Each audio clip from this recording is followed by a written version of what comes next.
Gaudy night. The night of a college rejoicing or grand feast, particularly at Oxford. See also Antony and Cleopatra, Act 3, Scene 13, line 183. Let's have one other gaudy night.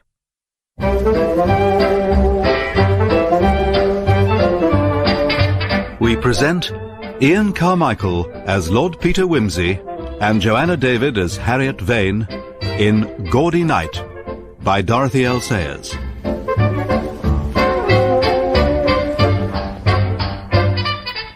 April the 20th, 1935. Dear Harriet, I know that you do not greatly care for reunions and that sort of thing, but I wonder if I could persuade you to attend the Shrewsbury College Gaudy this year.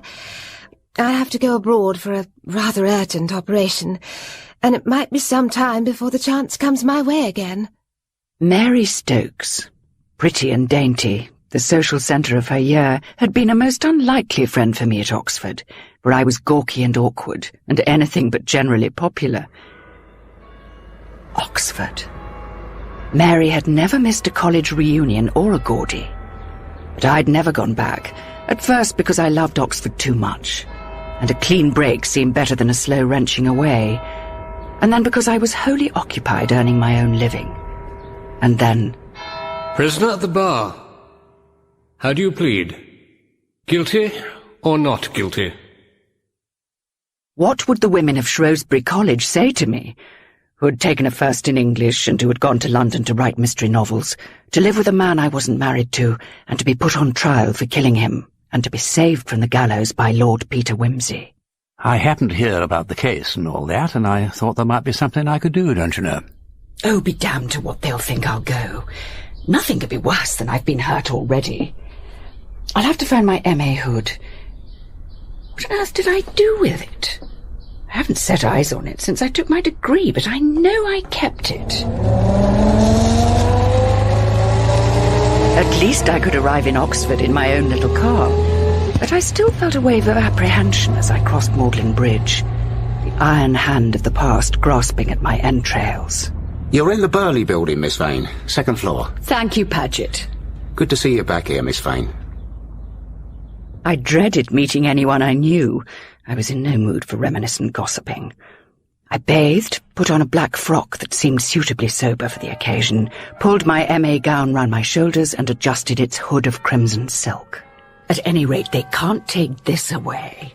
Whatever I have done, this remains. Scholar, Master of Arts, Domina, senior member of this university. Harriet! Oh, it's so wonderful to see you again after all these years. The moment I saw Mary, I knew it was all a great mistake. She was pathetically pleased to see me, but we had nothing to say to each other. Marriage had stifled that bright, agile mind, and all we could do was to chat politely about my books and her children. I thankfully allowed myself to be scooped up by the Dean, who looked remarkably youthful to be carrying so much responsibility on her shoulders. So splendid you were able to come. Rather brave of me, don't you think, Miss Martin? Oh, nonsense. Nobody bothers about all that. And the warden's longing to see you. She simply loved the sounds of crime. Let's go and see if we can catch her before the Vice-Chancellor arrives. She piloted me through the brightly chattering women to the warden, Dr. Baring, quietly imposing in her scarlet and grey. Delighted to see you here, Miss Vane. I was up all night reading the fountain pen mystery. I wouldn't want to be responsible for depriving you of your sleep, Warden. Now, tell me, have you had an opportunity to look at the new library wing? It's certainly going to be a great improvement. When will it be finished? By Easter, we hope. Perhaps we shall see you at the opening. I shall look forward to it. But I must be off. I can hardly be late for the Vice-Chancellor. Gowns, gowns, gowns. It was difficult to recognise people after 10 years or more, though far too many of them had no difficulty in recognising me. How do you think of all your plots? I can't imagine how you dream up some of the things you write about. The Vice-Chancellor, surrounded by the female dons in reverential attitude suggestive of a prayer meeting, gave a little speech adorned with classical tags and unveiled a sundial. From out of the crowd, Miss Lydgate, my former tutor, emerged to greet me.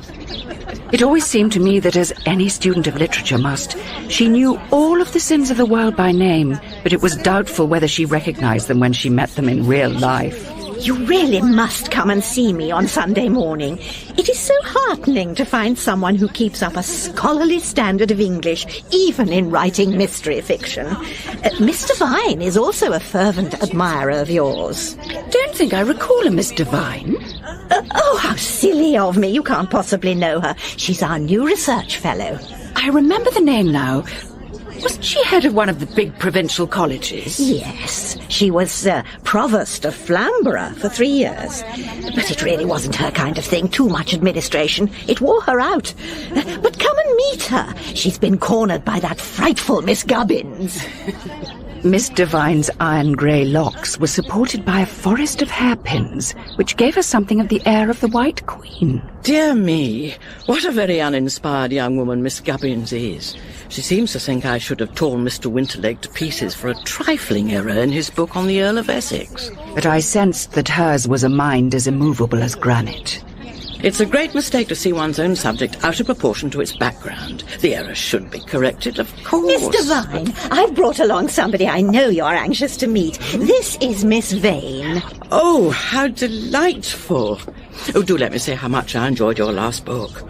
I was discussing it with Professor Higgins, and he suggested a most interesting possibility. So that's where you've got to. The Vice-Chancellor's taken himself off so we can get rid of this filthy old bombazine and show off our party frocks. Give me your gown, Miss Vane. Has it got your name on it? Yes, it has. You too, Mr. Vine. Oh, thank you. I'll chuck them into the senior common room. Yes, I can't. Oh, dear. Is my hair untidy? It is a trifle. Let me help you. Thank you. That's very kind. The afternoon passed off reasonably painlessly. The dons fell ravenously on the cakes and ices. The only unpleasantness was provided by Miss Hilliard, the history tutor who had never liked me. Well, Miss Vane, you've had some very varied experiences since we saw you last. At the Gaudy dinner, Mary Stokes had grabbed the place next to mine. I hoped that the screeching of 200 female voices would make conversation impossible, but Mary still managed to come up with a question I'd been praying no one would ask. Do tell us about Lord Peter, Harriet.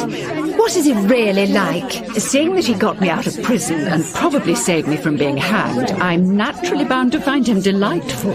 Oh, I'm so sorry. I didn't think. And I did not fare much better when I took coffee with the Dean and members of the Senior Common Room, where I was obliged to give a summary of the book I was working on.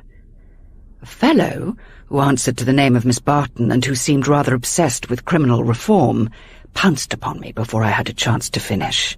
Forgive me, Miss Vane, for speaking frankly, but after your own horrible experience, I wonder that you care about writing that kind of book. I know what you're thinking, that anyone with properly sensitive feelings would rather scrub floors for a living.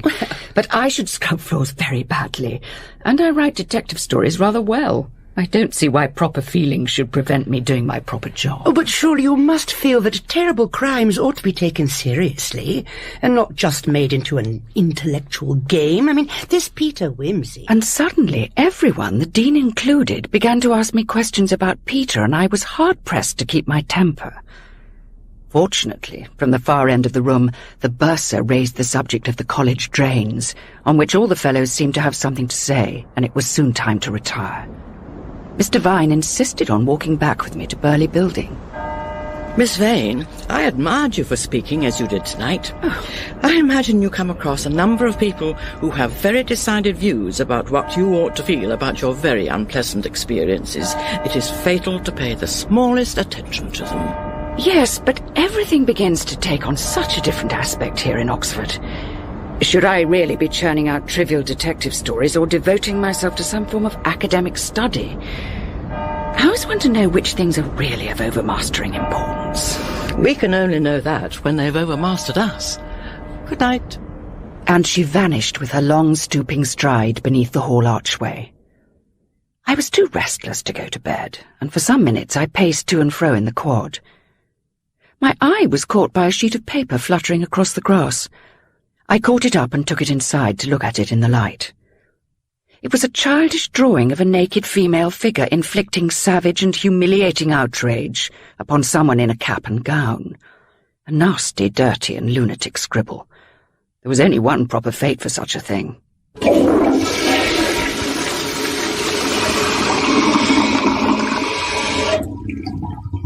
Oh dear, I'm afraid everything's in a fearful muddle. I am working on a new theory of prosody in English verse, from Beowulf to Bridges, and it has all got rather out of hand. Sunday, it is said, is invariably the best part of a Gaudy, a time to talk at leisure to old friends, and I'd been invited to call on Miss Lydgate. The problem is that my system of notation involved 12 different varieties of type, but when it was all set up in proof, I realised that parts of it were completely in the wrong place. I do find the practical side of bookmaking so confusing. Oh, but I'm neglecting you most shamefully. I'm sure you would like a cup of tea, and my scout is still out in the pantry. Annie! Yes, Miss Lydgate? Would you please bring in a second cup for Miss Vane? Yes, of course, madam. Such a sweet woman, but I'm afraid we may lose her. Miss Hilliard does not approve of married women working in college. Here you are, Miss Vane. Thank you. Thank you, Annie. But the poor woman is a widow with 2 children. Fortunately, they are boarded out in St. Aldate's, but she really ought not to be in service at all. Now then, I cannot remember. Do you take sugar? All things considered, it had not been too bad. I was saddened by how many friends from whom so much had been expected had voluntarily submerged themselves in domesticity. But as my car wound its way home through the Chilterns, I knew that Oxford held no terrors for me now, and that I could return there without misgivings. I found a pleasant pub for lunch where I ate with a good appetite. And then I remembered that my cigarettes were still in my gown. I reached down to the bottom of the long sleeve and came across a folded piece of paper. "You dirty murderess, aren't you ashamed to show your face?" The letters were cut from the headlines of a newspaper. I took a match and set light to it. Harriet Vane? I was wondering whether you could find the time to dine with me one evening. Oh, thank you, Peter, but I don't know whether— You mean you're fully booked? Of course not. I could manage Saturday. Shall we say 8 o'clock at the Egotists' Club? I'd been rather disconcerted by the almost prurient interest shown about Peter at Oxford, and I went to meet him in a belligerent frame of mind, complaining of the way in which some of my contemporaries had compromised their minds and their freedom for the sake of matrimony. Tiresome, ain't it? But what are you going to do about the people who are cursed with both hearts and brains? James? Yes, my lord. Could you rescue Miss Vane's napkin? Of course, ma'am. Oh, thank you. I'm sorry I keep on dropping things. This silk's too slippery. You see, I'm beginning to believe they've got to choose. Not compromise? I don't think compromise works.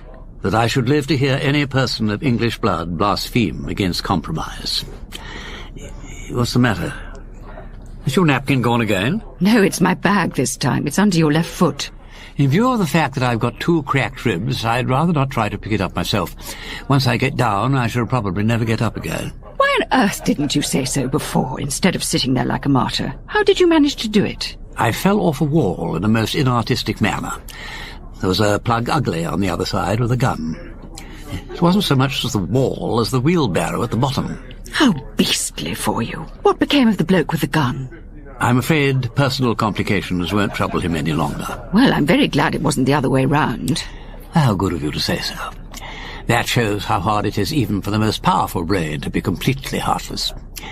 Ah, now let me see. It's not my day for asking you to marry me, since I agreed to confine myself to Guy Fawkes Night, All Fool's Day, and the anniversary of the King's coronation.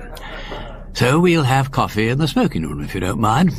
This chair is getting as hard as that wheelbarrow. Your bag, madam. Thank you.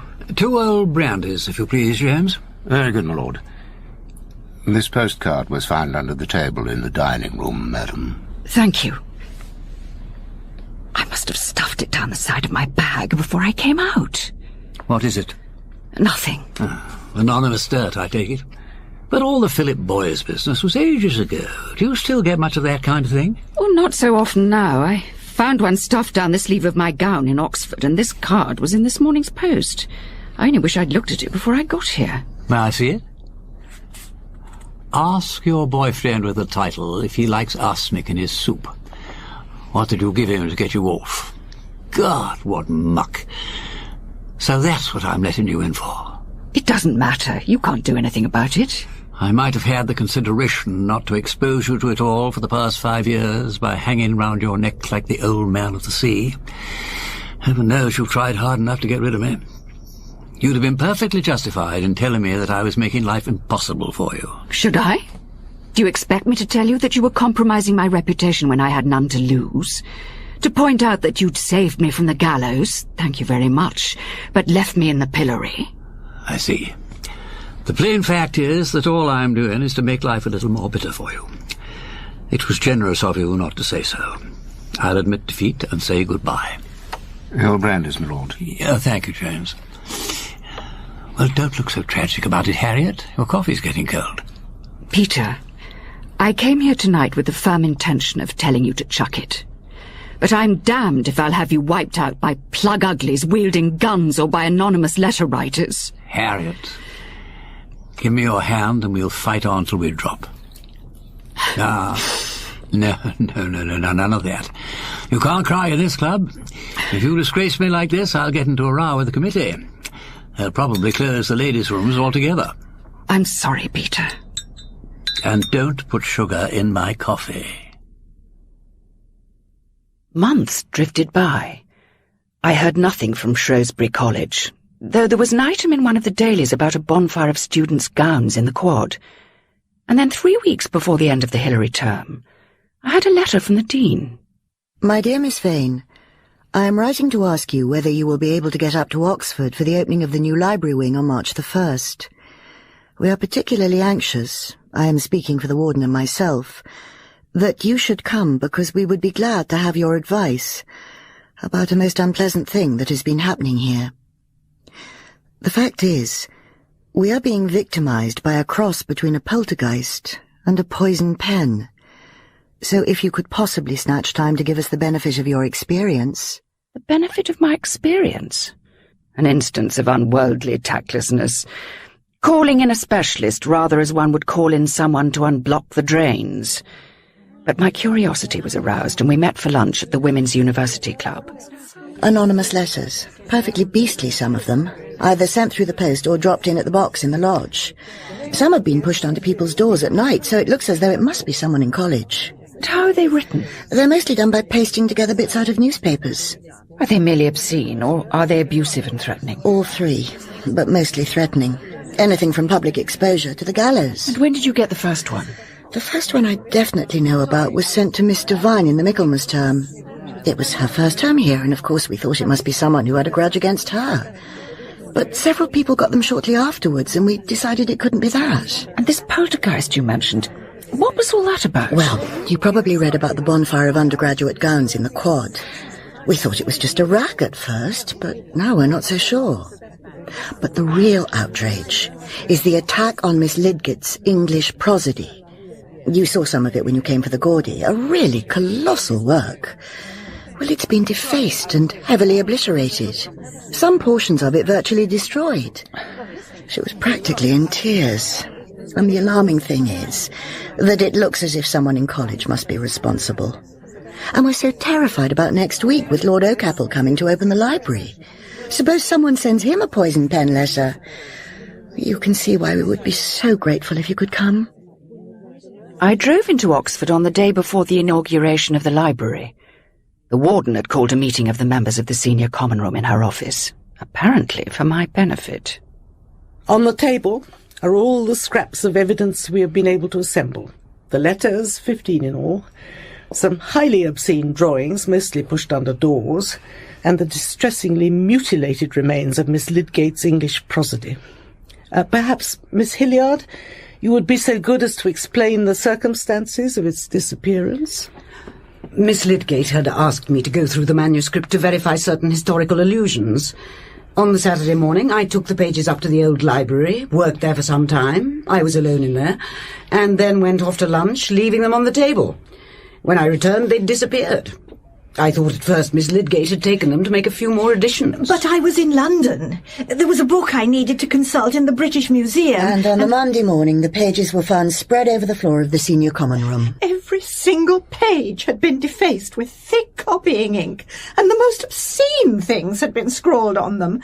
Words I never knew existed. But surely, Miss Hilliard, didn't I see you entering the senior common room just before chapel on Monday morning? I only went as far as the door, Mr. Vine, in search of my gown. And then I remembered I'd left it in the Queen Elizabeth building. Are you implying that I defaced the papers myself? Oh, no, nothing of the kind.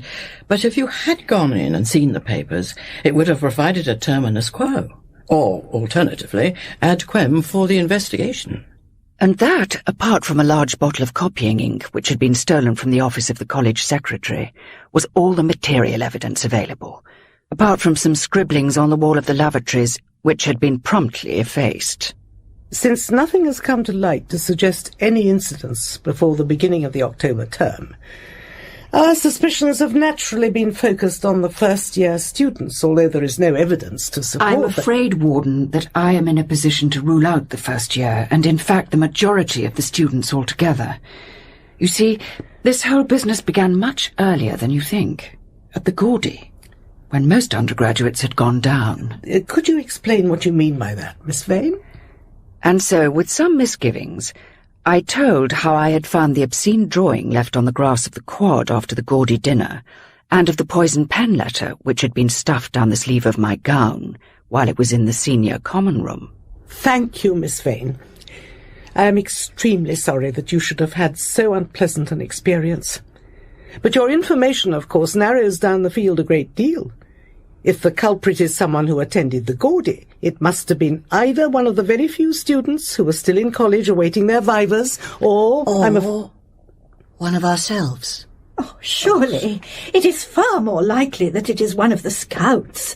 I cannot believe that any of us would be capable of anything so disgusting. So far as I can see, none of us can be taken on trust. Well, the question remains, what steps do we propose to take?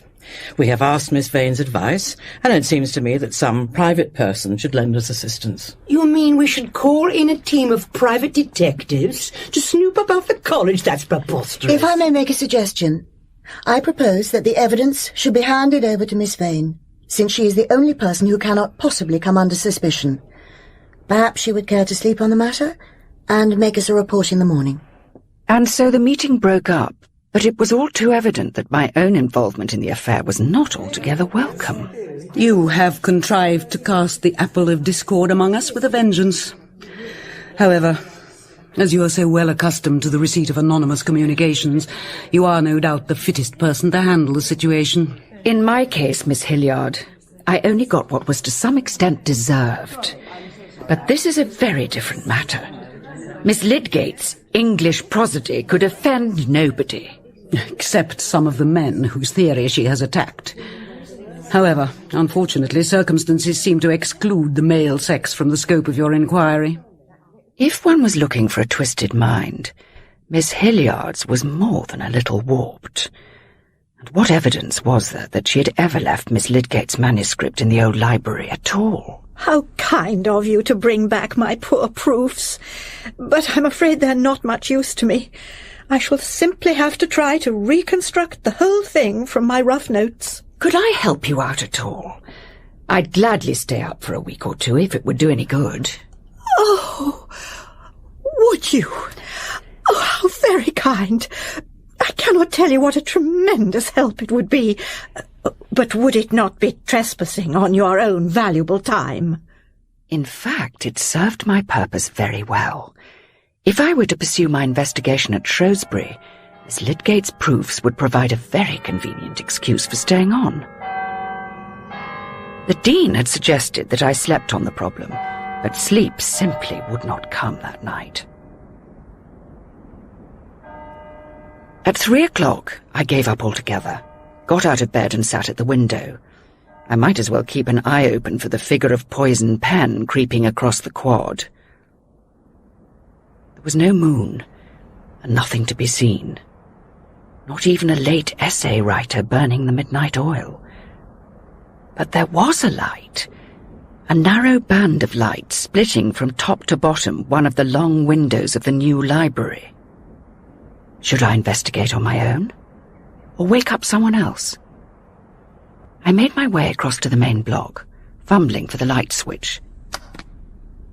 Along the corridor, a door labelled Miss Barton stood open, but the bedroom was empty. I made my way across to the main block, fumbling for the light switch. Along the corridor, a door labelled Miss Barton stood open, but the bedroom was empty. The light still shone in the library window, but while I was looking at it...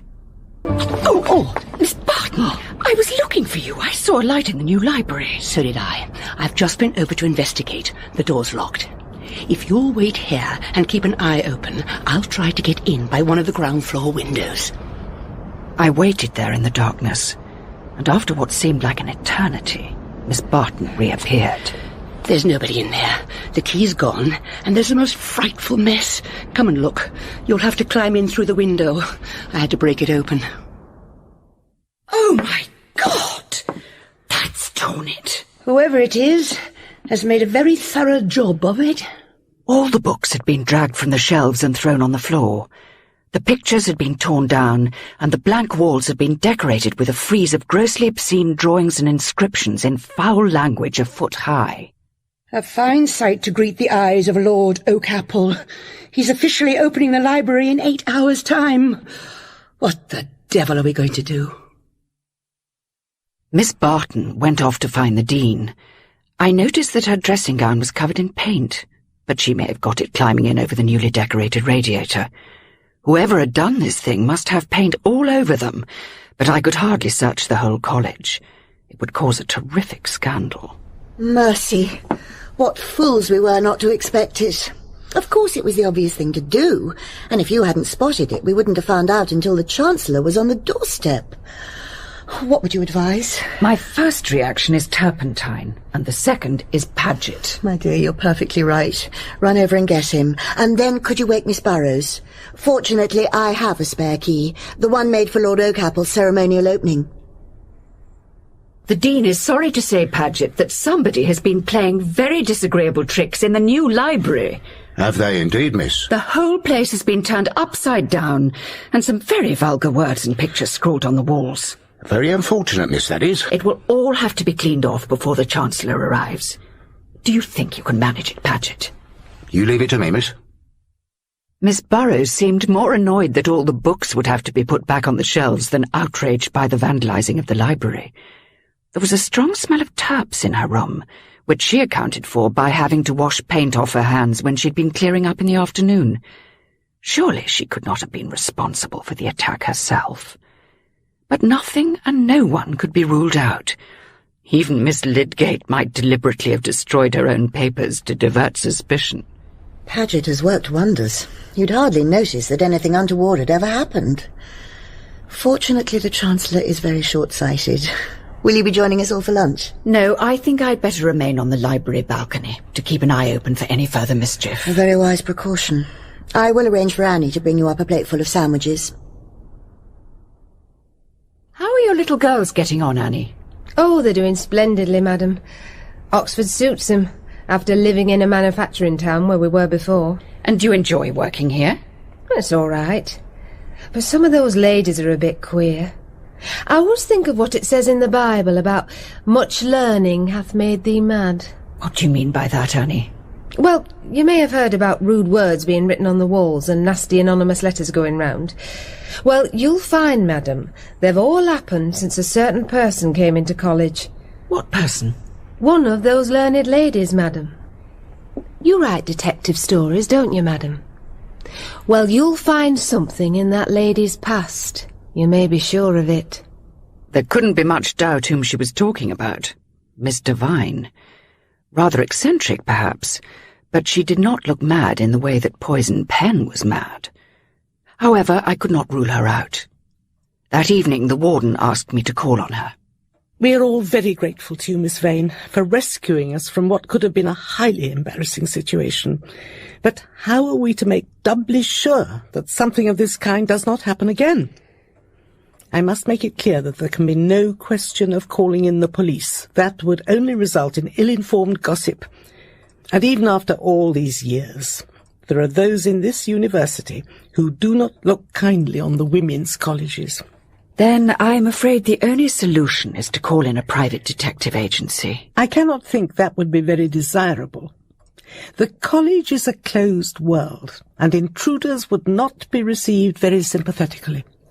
If that is the case, I suggest that I should stay on in college for a week or two, ostensibly to help Miss Lydgate with her book.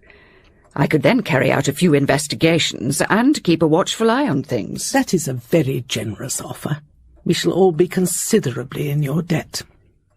And so by day I did my best to bring some sort of order to Miss Lydgate's chaotic papers, and by night I snooped about the corridors or prowled round the college grounds. After a week or so, the place had become so quiet that I gave myself an evening off and went to a private dance given by an old friend living in North Oxford. Sometime after midnight, I let myself in by the side gate and started across the old quad. There was a glimmer of pale moonlight, by which I could make out the figure of a man, halfway up the eastern wall of the college. Hell! We've been spotted! Look, get over, and I'll... Oh, blast, I've turned my ankle. It's a fair cop, Ma'am. And what were you doing on our wall, sir? Just having a bit of fun, you know. I took a bet I could hang my cap on the tip-top of the Shrewsbury beaches. What was that? I really couldn't say. Oh, is she part of your bit of fun, too? Look, I'm most frightfully sorry about this. I'm afraid she isn't very well, and we were trying to get her back to her room. Oh, the girl's drunk. Well, I'm afraid that's about it.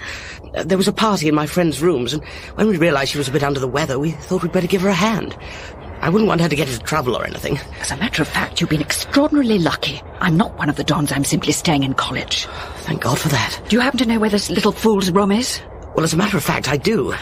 It's through that archway there, about halfway up the staircase. Right, I'm going to get her out of harm's way, and then I'll unlock the gate for you. How very sporting of you. Can I help? No, I think you better wait for me inside the chapel. I'll be as quick as I can.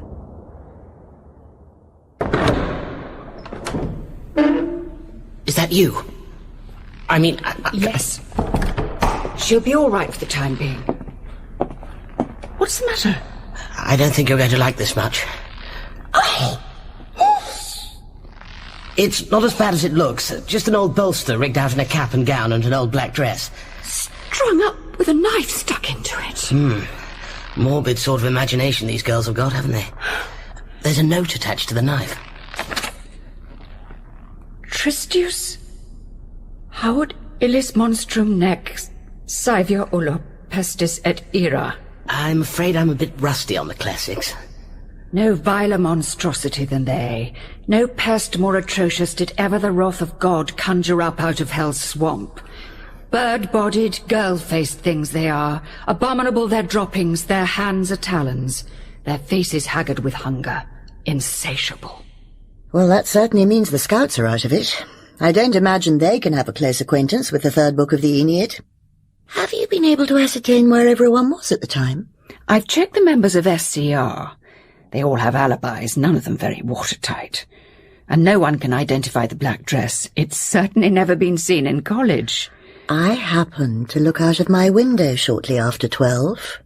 Who was the young man you were bear leading?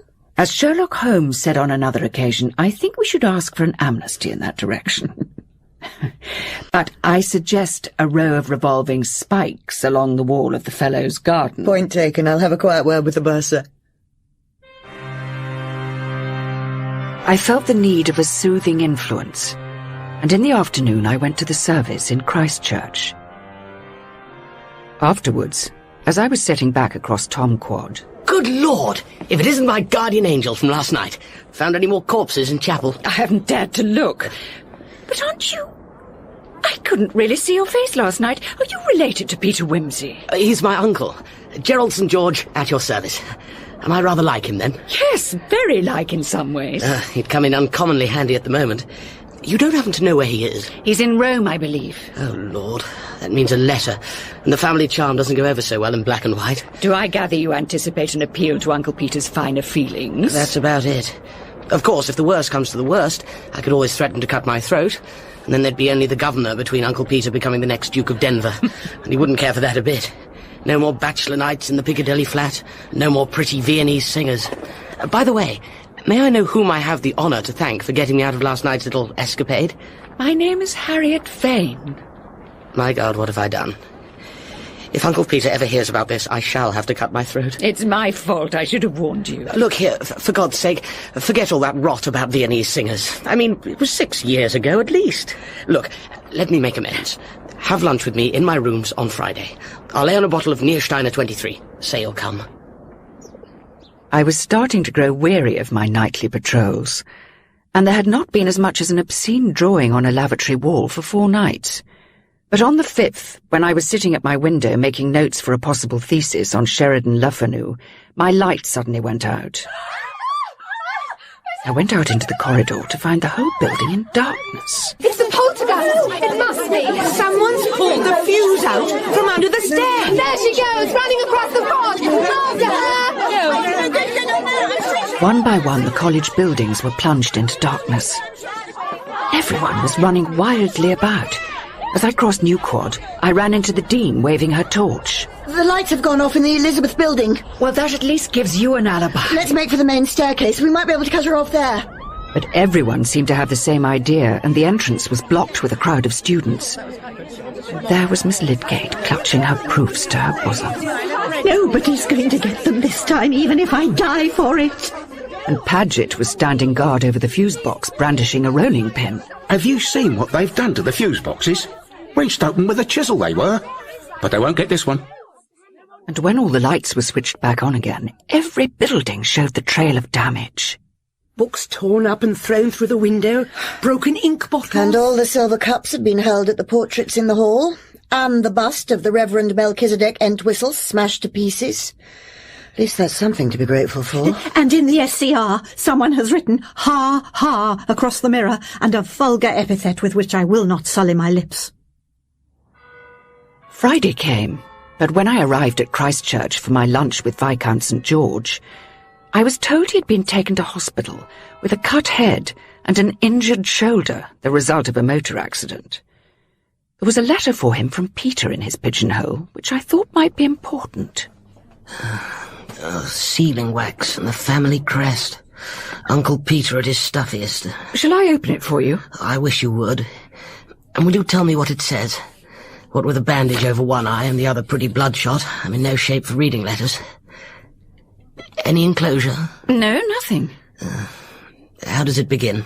My dear St. George. Oh, Lord, then he's really furious. Hadn't we better leave it till tomorrow? No, I'd better know the worst. If I rightly understand your rather incoherent letter, you have contracted a debt of honour for a sum which you do not possess, and have settled it with a cheque which you have no money to meet. I'm getting a frightful headache. Just give me the gist of it. He won't lend you any money. What am I going to do? But he will cover your cheques. Oh, cheque or cheques? Cheques. And he will come to see you when he returns to England. Oh, I don't like the sound of that. Look, do you think you could write and tell him about my accident? It might soften him up a bit. Yes, I can certainly do that. And now you'd better try and get some sleep. No, stay a bit longer. That very nasty object we met with in your chapel the other night, was it something to do with the ghost thing that's been playing merry hell about the place? No one's supposed to know about that. Well, the word has got about, you know. And I have a kind of idea I may have met your ghost. Met her? Yes, just after the beginning of term. You see, well, the other night wasn't the first time I've climbed into Shrewsbury. I rather gathered that. Only for a bet, of course. And I was pushing through that bit of garden when somebody hopped out from behind a bush and grabbed me. What was this person like? It was in black, and had a bit of black stuff twisted round its head, and its eyes looked beastly. And it said, in a voice like glue, "We murder beautiful boys like you and eat their hearts out." Are you making this up? No, honestly I'm not. And then she said the other one had fair hair too. And she had a kind of hungry look about her, if you know what I mean. So I said, "Excuse me, but I'd better be going now," and I pulled free. She was uncommonly strong, and legged it over the wall. How tall was she? Well, about your height, or a bit less. I don't know whether I should recognize her again. She didn't give me the impression of being a bright young thing. That's about all I can tell you, but I'd watch my step if I were you when you go walking through that garden at night. As I made my way out, a young woman with an intoxicated-looking hat and bright purple fingernails, carrying an armful of rather exhausted-looking roses, brushed past me to be greeted without much enthusiasm by Viscount St. George. I reflected that it might be rather an onerous position to be his aunt. 2 days later, term came to an end. So when are you off back to town? Soon after lunch. I'm all packed and ready to go. Of course, if anything should happen in the vacation. I rather doubt it will. Not a big enough audience for our poison pen. A major public scandal is what she's aiming at, I imagine. But if something does happen, it will narrow the field considerably. Yes, most of the SCR will be away. What are you planning to do about next term? I've been rather thinking of coming back to Oxford altogether for a time. The place gets you. It's so completely uncommercial. I think I'm becoming a bit shrill in my mind. I'm rather hoping that Oxford might mellow it. Well, it would be a great blessing if you could come back for part of the term anyway. And you can't leave Miss Lydgate now, till the proofs are in the printer's hands. I'm almost afraid to let her loose. She is dissatisfied with her chapter on Gerard Manley Hopkins. Oh, no! So I shall have to come back to cope with that, whatever else happens. Excuse me, miss, I'm sorry to interrupt you while you're loading up the car, but the Dean thought you ought to see this newspaper. Some letters seem to have been cut out of it. Thank you, Paget. Where was it found? In Miss Devine's fireplace, miss. Is Miss Devine still in college? She left by the 10:10, miss. I'd better keep it, I think. Does Miss Devine usually take the Daily Trumpet? Oh, I shouldn't think so, miss. It would be more likely the Times or the Telegraph. I agree. And anybody could have dropped it in her fireplace, but thank you, Paget. Oh, thank you, miss. Have a safe journey home. It proved nothing, but it gave me something to think about.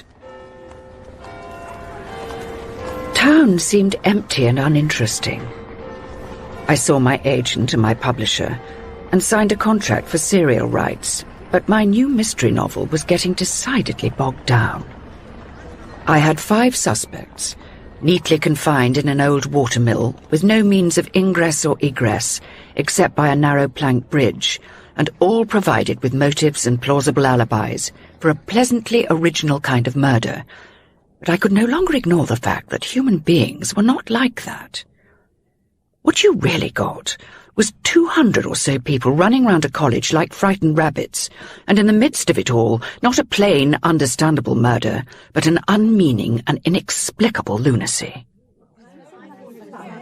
I was persuaded against my better judgment to attend a literary party in a hot and crowded room where all the assembled authors were interested only in discussing their publishers, their agents, their own sales, other people's sales, and the fickleness of the Book of the Month selectors. Soon I began to feel an acute homesickness for Oxford. I longed to give up the whole wretched crime-writing business and hide myself in the academic life. Carry on my thesis on Le Fanu, perhaps? After a couple of weeks, I rang up the bursar. My room was unoccupied, and there was no reason why I should not go back straight away. Oxford out of term time was wrapped in a withdrawn and sensitive beauty. No clamour of young voices echoed along her ancient stones. The tumult of flying bicycles was stilled. In Radcliffe Square, the camera slept like a cat in the sunshine, disturbed only by the occasional visits of slow-footed dons. The mellow bells soaring in tower and steeple told of time's flight through an eternity of peace. Morning in Bodley, drowsing among the brown and tarnished gilding of the volumes of Duke Humphrey's library.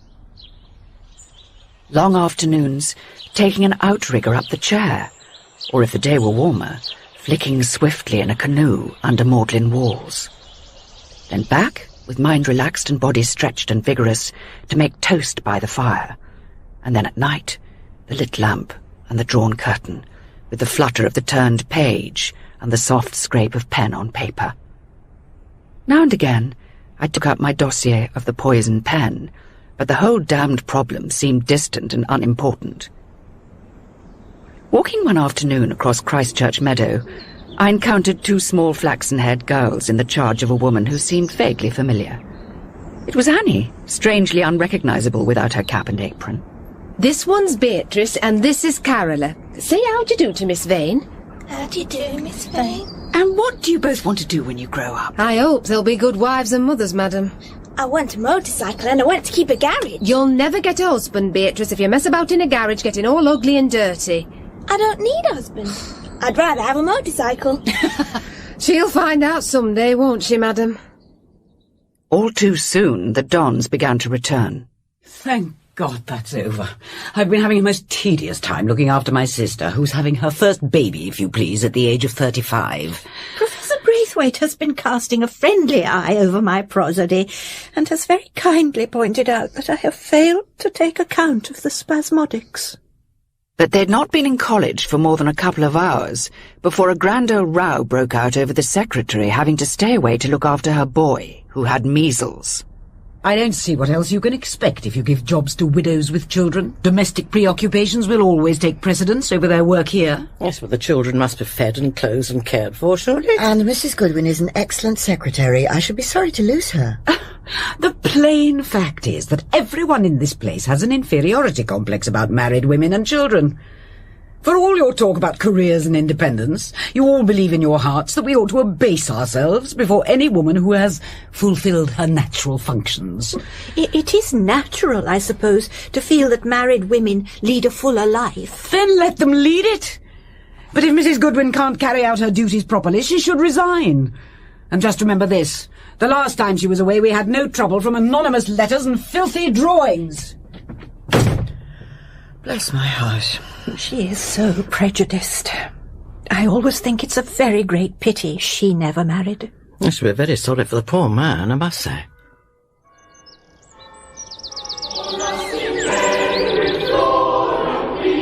May morning on Magdalen Tower, greeted by the choristers with surprising fervour given the early hour. The sun had risen, red and angry. I leaned over the parapet, looking down at the heartbreaking beauty of the curve of the High Street. Suddenly became aware of a young woman who was placing one knee on the stonework and pulling herself up to the parapet. What do you think you're doing? I only wanted to look over. Oh, that's pretty silly of you. You might get giddy and fall. I'm so sorry. I didn't think. Well, you should think. Is anyone with you? No. No one. I'm going down now, and I think you should come down too. Very well. You go first. Yes. All right. I'm going. A pity you didn't get her name. I trust it wasn't one of our girls. I didn't recognise her, and she didn't seem to recognise me. Then it probably wasn't. But it was most inconsiderate. Just think of the trouble it would have caused Magdalen. We now had a new system of nightly patrols, and the poltergeist's activities were confined to drawings of humiliations inflicted upon mortarboarded figures. More curious was the mutilation of a novel by C.P. Snow, The Search. Pages 321 to 340 have been ripped out. What is the point of it? But the senior common room were more interested in the school sweepstake, in which we all drew a horse, a student who would be taking her final examination that term. You've drawn Miss Newland. She's one of the favourites. Yeah, it's been looking a bit seedy this term, trying too hard, I expect. I wouldn't be surprised if she were heading for a breakdown. Oh, that's nonsense. Her work's brilliant. She looks a little pale, perhaps, but I expect it's the heat. Why don't you come and take a look at her for yourself, Miss Vane? She's working in the old library. Excellent. If we think she's looking under the weather, we can chase her out for the good of her soul. Gracious, are you still here, Miss Newland? Haven't you had any dinner? Oh, I'll take something later, Miss Martin. I want to get this paper finished. Have you got a headache? You look as if you had. I don't seem to be able to think. I forget things and go blank. Of course you do. Stop it at once and get yourself some food. Please, Miss Martin. I'd rather get on with this. I wish you wouldn't bother. Very well, I don't want to fuss. But please be sensible. I will. I promise the moment I finish, I'll grab a bite to eat and go to bed. So what do you think of your horse's chances? Not much, I'm afraid. That was the girl on Magdalen Tower. Oh, Lord. Did she see you? No. The moment I caught a glimpse of her, I ducked behind the shelves. Thank goodness. That would really have put the wind up her. The following evening, I went to see a friend in Somerville, and it was nearly midnight by the time I got back to Shrewsbury. There were lights in the warden's lodging, and someone was standing by the gate, looking out. Is that you, Miss Vane? Oh, the warden wants to see you. What's happened? Miss Newland hasn't come in. It's only just 12. She's not the kind to go out without leave. And they found things in her room. What things? Letters. All more or less on the same theme. Do you feel your brains going? What will you do when you fail schools? In your place, I'd chuck myself out of the window or drown myself in the river. It's an attempt at murder, but has it come off? One of the boathouse keys is missing. When was she last seen? After that little episode in the library, I thought something ought to be done about her. So I took her out on the river this afternoon. Well, she seemed all right then. We came back and I persuaded her to dine in hall, and then she said she was going to work in the library, but she must have slipped out somehow or other. But hasn't anybody done anything? Well, the Bursar and Miss Hilliard have gone upstream in the Waterfly, and Miss Barton and Miss Edwards have taken the other sculler down to the Isis. The police have been alerted. Did Miss Newland say anything to you, Miss Martin, while you were out on the river that could suggest where she might go if she was planning to kill herself? Yes. There was something. We were well up through the parks, and I struck a bad bit of water and nearly lost the pole. I remember saying it would be a very nasty place to go in because of the weeds. She asked if that was where a man had been drowned last year. When was she last seen? At 9:30. It would take her a good half hour to get to the boathouse, and then at least 40 minutes to punt to the... She's not a good punter. She'd probably take a canoe, but we can't be certain that's where she... It's worth taking the chance. Did Miss Newland say anything to you, Miss Martin, while you were out on the river that could suggest where she might go if she was planning to kill herself? Yes. There was something. We were well up through the parks, and I struck a bad bit of water and nearly lost the pole. I remember saying it would be a very nasty place to go in because of the weeds.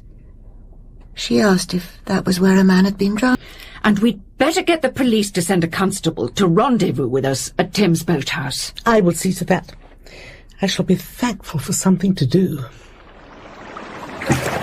Our boat crept slowly downstream. The constable, crouched in the bows, swept the beam of a powerful torch from bank to bank. Hold on a minute.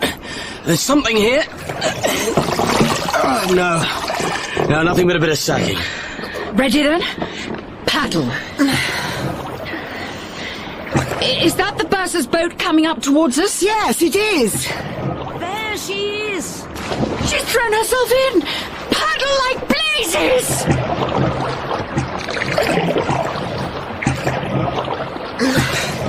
Take care, ladies. Don't run her down. Easy back a bit. Over by the willows there. Fetch the boat round a bit more. A white patch glimmered up to the surface and sank again. The constable leaned out, groping with both hands among the river weeds. Have you got her? Yeah, just about. The weeds are cruel strong. Mind you don't go over as well. The girl's head was out of the water, dead white with dark strips of weed. Right, make for the bank at once. And is the wretched child out of danger? Oh, yes. She'd only been in the water a few minutes. Has she said anything? She says why couldn't we leave her alone? I told her not to be an inconsiderate little ass. But you must see, Warden, that this changes everything. We've got to call in expert help and risk the consequences. Any scandal is better than a suicide and an inquest. You're right, of course. The girl's parents are not likely to keep quiet about it. If she'd succeeded in drowning herself, we'd have been surrounded by police and reporters by now. The next time we may not be so... The next time you surely don't think that... There will be a next time. And then it may not be suicide, but open murder. I cannot take any further share of the responsibility. I have tried, and I have failed every time. And do you have a particular detective agency in mind? Yes, I do.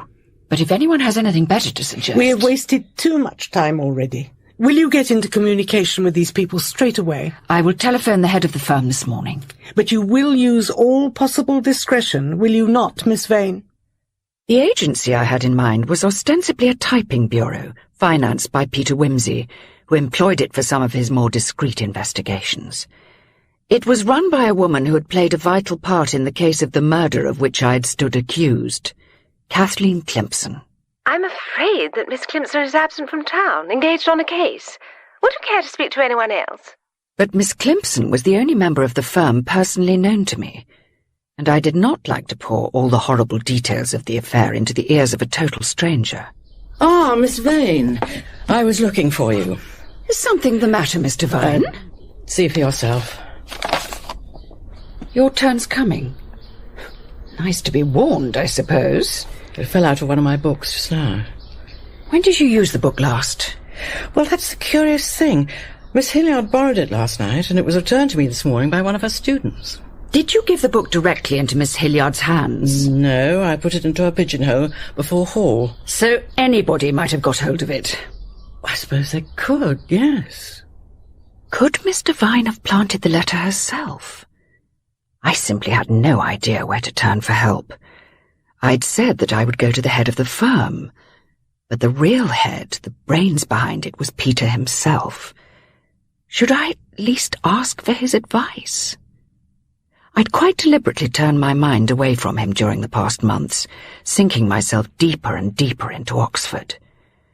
He had, of course, sent me some weeks ago his inevitable All Fool's Day letter. Dear Harriet, I send in my demand notes with the brutal regularity of the Income Tax Commissioners. And probably you say, when you see the envelopes, "Oh, God, I know what this is." He was quite right, of course. Will you marry me? It's beginning to look like one of those lines in a farce, merely boring till it's said often enough, and after that it gets a bigger laugh each time it comes. I should like to write you the kind of words that burn the paper they are written on. But words like that have a way of being not only unforgettable, but unforgivable. You will burn this in any case, and I would rather there should be nothing in it you cannot forget if you want to. Well, that's over. Don't worry about it. I had never known him to sound so bleakly unhappy. My nephew, whom you have so kindly befriended, is sharing my Italian exile by dark hints that you are involved in some disagreeable and dangerous job of work in Oxford, about which he is in honour bound to say nothing. He was hurt, of course, that I had confided in his nephew, whom I scarce knew, and told him nothing. I hope he's mistaken. But I know that if you have put anything in hand, disagreeableness and danger will not turn you back, and God forbid that they should. Not one man in 10,000 would have said that. It was an admission of equality I would never have expected of him. For a moment it occurred to me that if he conceived of marriage along those lines, then the whole question would have to be reviewed in that new light. But I'd turned down his proposal, thanking him for not telling me to run away and play. But now, rather perversely, I found myself resenting the fact that Peter was not around when I needed him. I put through a telephone call to his hotel in Rome. It took the best part of half a day to get a reply. I am sorry, Signorina, but his lordship is not in the hotel. Do you know when he will be back? Oh, he will not be back, Signorina. He left for Warsaw 3 days ago. How very unfortunate, particularly in view of the latest development. What development? The warden had a visit from Dr. Threep this afternoon. He's a member of our ruling council. He'd been having lunch with the Vice-Chancellor, and the Vice-Chancellor has received an anonymous letter making accusations against the senior common room. What kind of accusations? He declined to go into details, but murder certainly figured among them. He dismissed it as the work of a harmless crank, of course, but if this goes on, it could make life rather awkward for us. In the back of my address book, I came across the name of Freddie Arbuthnot, an old friend of Peter's, who would know how to contact him if anybody could. I wrote to him, enclosing a letter to Peter, asking him to forward it urgently to wherever Peter might be. The following day was a Saturday, heavy with distant thunder. I had a headache and felt out of sorts. I wandered round Oxford with no particular purpose in mind, looking at the shops and trying not to think very much. In the window of an antique shop, there was a set of ivory Chinese chessmen. Each piece was a complicated set of little revolving balls, delicate as fine lace. They were enchanting, and I wanted to go boldly in and buy them. But I put the temptation aside and moved on. That night the storm broke with a clap that shook the walls of my room. I flung my window open. There was a sweet smell of approaching rain. It's cleared the air anyway. And taken my headache with it, thank goodness. I'd like to do something calm and lovely and thoroughly Oxonian. I'll tell you what we'll do. We'll toddle along like two good little people and listen to the university sermon. I can't think of anything more soothingly academic than that.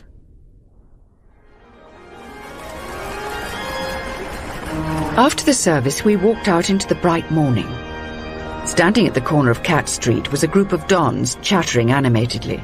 2 fellows of All Souls and a distinguished figure I recognized as the Master of Balliol. Beside him was a figure in an M.A. gown, who, as the Dean and I passed by, turned and lifted his mortarboard. Lovely morning, ain't it? I found myself presenting Peter to the Dean in a sort of daze. How had he got here? And why hadn't he let me know? If you happen to be free and in your college during the next half hour or so, may I come round and look you up? That would be delightful. Then I'll be round in 20 minutes. Well, so that's the man. Yes, that's him. My dear, he's perfectly charming. You never said he was coming to Oxford. I didn't know. I thought he was in Warsaw. I wrote to him giving an outline of what was going on at Shrewsbury. I don't know what the warden will think. I didn't expect him just to turn up like this. I shouldn't say too much about it. Simply bring him along to High Table when he's free and let him turn the whole lot of us inside out. A man with manners like that could twist the whole SCR round his little finger. What a mercy he's an historian. That will put him on the right side of Miss Hilliard. I never thought of him as an historian. Well, he took her first. I'm told he was looked upon as one of the ablest scholars of his year, didn't you know? No. I don't think I ever consciously connected him with Oxford. He's full of surprises. Yes, I did get your letter. I didn't know whether you wished me to appear personally, but I was coming to Oxford anyway. I wanted to drop round and see you yesterday evening, but I got tied up with people. What have you been doing with yourself? Talking for all these interminable weeks. I'm a professional funny man at the Foreign Office. What? If some foreign dignitary feels offended or not sufficiently regarded, I take him out to lunch and tell him funny stories to put him in a good humour again. God, what a game. You look as if you haven't slept for weeks. I'm not so sure that I have, now you come to mention it. We all thought at one point that the balloon was going up. I got as far as saying to Bunter one night, "It's coming. Back to the army again, Sergeant." But in the end, you know, it made a noise like a hoop and rolled away. For the time being. Well, it's a relief to get back and find you here, and Oxford going on as it used to. If only one could root oneself in here among the grass and stones and do something worthwhile. But, Peter, you're saying exactly what I've been feeling all this time. Can it be done? No, it can't be done. Though there are moments when one comes back and thinks it might. I haven't yet properly thanked you for being so kind to St. George. Have you seen him yet? No.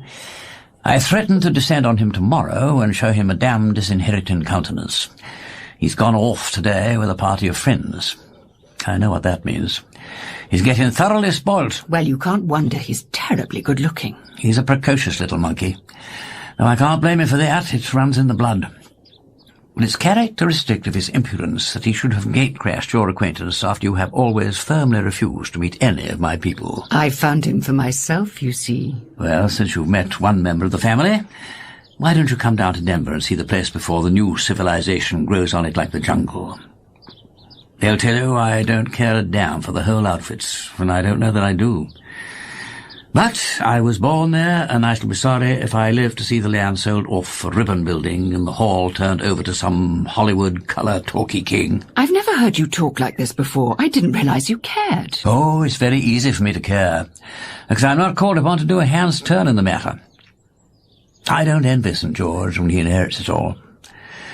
Only I do have a certain hankering after certain musty old values. I understand. And I'd like to see your home. Would you? Then we'll go one of these days. But... No, don't worry. I won't inflict the family on you, so I think you'd rather like my mother.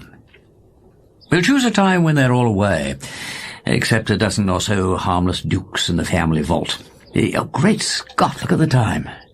Oh, dear, look, you let me wander on and we haven't said a word about your Shrewsbury problem. I've been only too thankful to forget it for a bit. As I dare say you have. Listen, Harriet, couldn't we make today a holiday? I've got this lunch with the master at Balliol, but Why don't we meet at 3 o'clock and take a punt from Magdalen Bridge? If this were 20 years ago, I should say you were going on the river. I am, hand in hand with a statelier past. I'm afraid you're making yourself conspicuous. No sunbathing costume, no coloured beach sandals. You are clothed, clean and cool on a Sunday afternoon too. I hope at least the parcel under your arm contains records of crooners. It was, in fact, my poison pen poltergeist diary which I wanted Peter to take away and study. He was waiting for me, immaculately dressed in the manner of an Oxford engraving, and handed me ceremoniously into the punt. Is it your pleasure to go up or down? I felt the need of shade and solitude and chose to go downstream, but an ugly shock awaited us. Good God! What's the matter? I've struck something terrible. Can't you smell it? It is scandalous the way corpses follow me about. My dear idiot, it's only the corporation garbage dump. A garbage dump? Oh, dear, it is simply criminal. Let's get away from here. There's no romance left on this river. The Isis was thick with overcrowded punts and whining gramophones. We put in under the shade of an overhanging willow, but even there we were not left in peace. Why, look there! If it isn't Lord Peter Wimsey! A contingent of American ladies, whose leader claimed to know Peter, came paddling across to look at us. Peter behaved with his customary urbanity, while I heartily wished them all at the bottom of the river. After what seemed like an eternity, they paddled off again. Well, girls, didn't I tell you he was the perfect English aristocrat? I think I'd better give up being the perfect English aristocrat and become the great detective again. Perhaps I should have a glance through your dossier after all. I'm curious to see what kind of a sleuth you make when left to yourself. He curled up among the cushions while I studied his half-averted face. The glitter of close-cropped hair where the neck muscles lifted to meet the head. An almost imperceptible beading of sweat on the upper lip. What is it? Is something the matter? No, nothing at all. So it has happened. But it happened long ago. The only thing is that now I have to admit it to myself. I've known it for some time. But does he know it? Well, Harriet, it's not a pretty problem. And it simply can't go on. Tell me what to do, Peter. Well, there are two possibilities. You can plant spies all over the place and wait to pounce when the next incident occurs. But you don't know how difficult a place it is to police. And suppose we don't catch her and something horrible happens. I agree. The other, and I think the better way, is to do what we can to frighten this lunatic into keeping quiet while we dig out the motive behind the whole thing. I'm sure it's not mere blind malignity. There's method to it. Isn't it all too painfully obvious? Pent-up, frustrated sexual energy. No, Harriet, it's not. You're not thinking clearly. Isn't it a fact that having more or less made up your own mind to a spot of celibacy, you are eagerly peopling the cloisters with bogies? We're not talking about me and my feelings. We're talking about all these beastly goings-on in college. But you can't keep your feelings out of the case. It's no use saying that sex is at the bottom of all these phenomena. Sex ain't a separate thing functioning away all by itself. It's usually found attached to a person of some sort. I would have thought that was self-evident. I simply wish you could clear this personal preoccupation from your mind. My dear, what are you afraid of? You're in no danger. If you want to set up your everlasting rest, you are more likely to find it in the life of the mind than in the life of the heart. You say that? I say that. It's your needs we are considering, not anybody else's. Peter, I seem to be behaving very stupidly. But the reason why I want to get clear of people and feelings and go back to the intellectual side is that it is the only side of life I haven't betrayed and made a mess of. Yes, I understand that. And it's upsetting to think it may betray you in its turn. But why should you think that? Even if much learning makes one person mad, it need not make everybody mad. All these women are beginning to look abnormal to you because you don't know which one to suspect. But actually, even you don't suspect more than one. No, but I'm beginning to think that almost any of them might be capable of it. Will you give me tomorrow to think it over? I fancy I see 1 or 2 lines that might be followed up with profit. I would rather trust you than anybody. Thank you, Harriet. Shall we now resume our interrupted holiday? And here are the ducks coming up, the remains of our sandwiches. Oh, my lost youth. 23 years ago, I fed these identical ducks with these identical sandwiches. How fleeting are all human passions compared with the massive continuity of ducks. Be off, collies. That's the lot.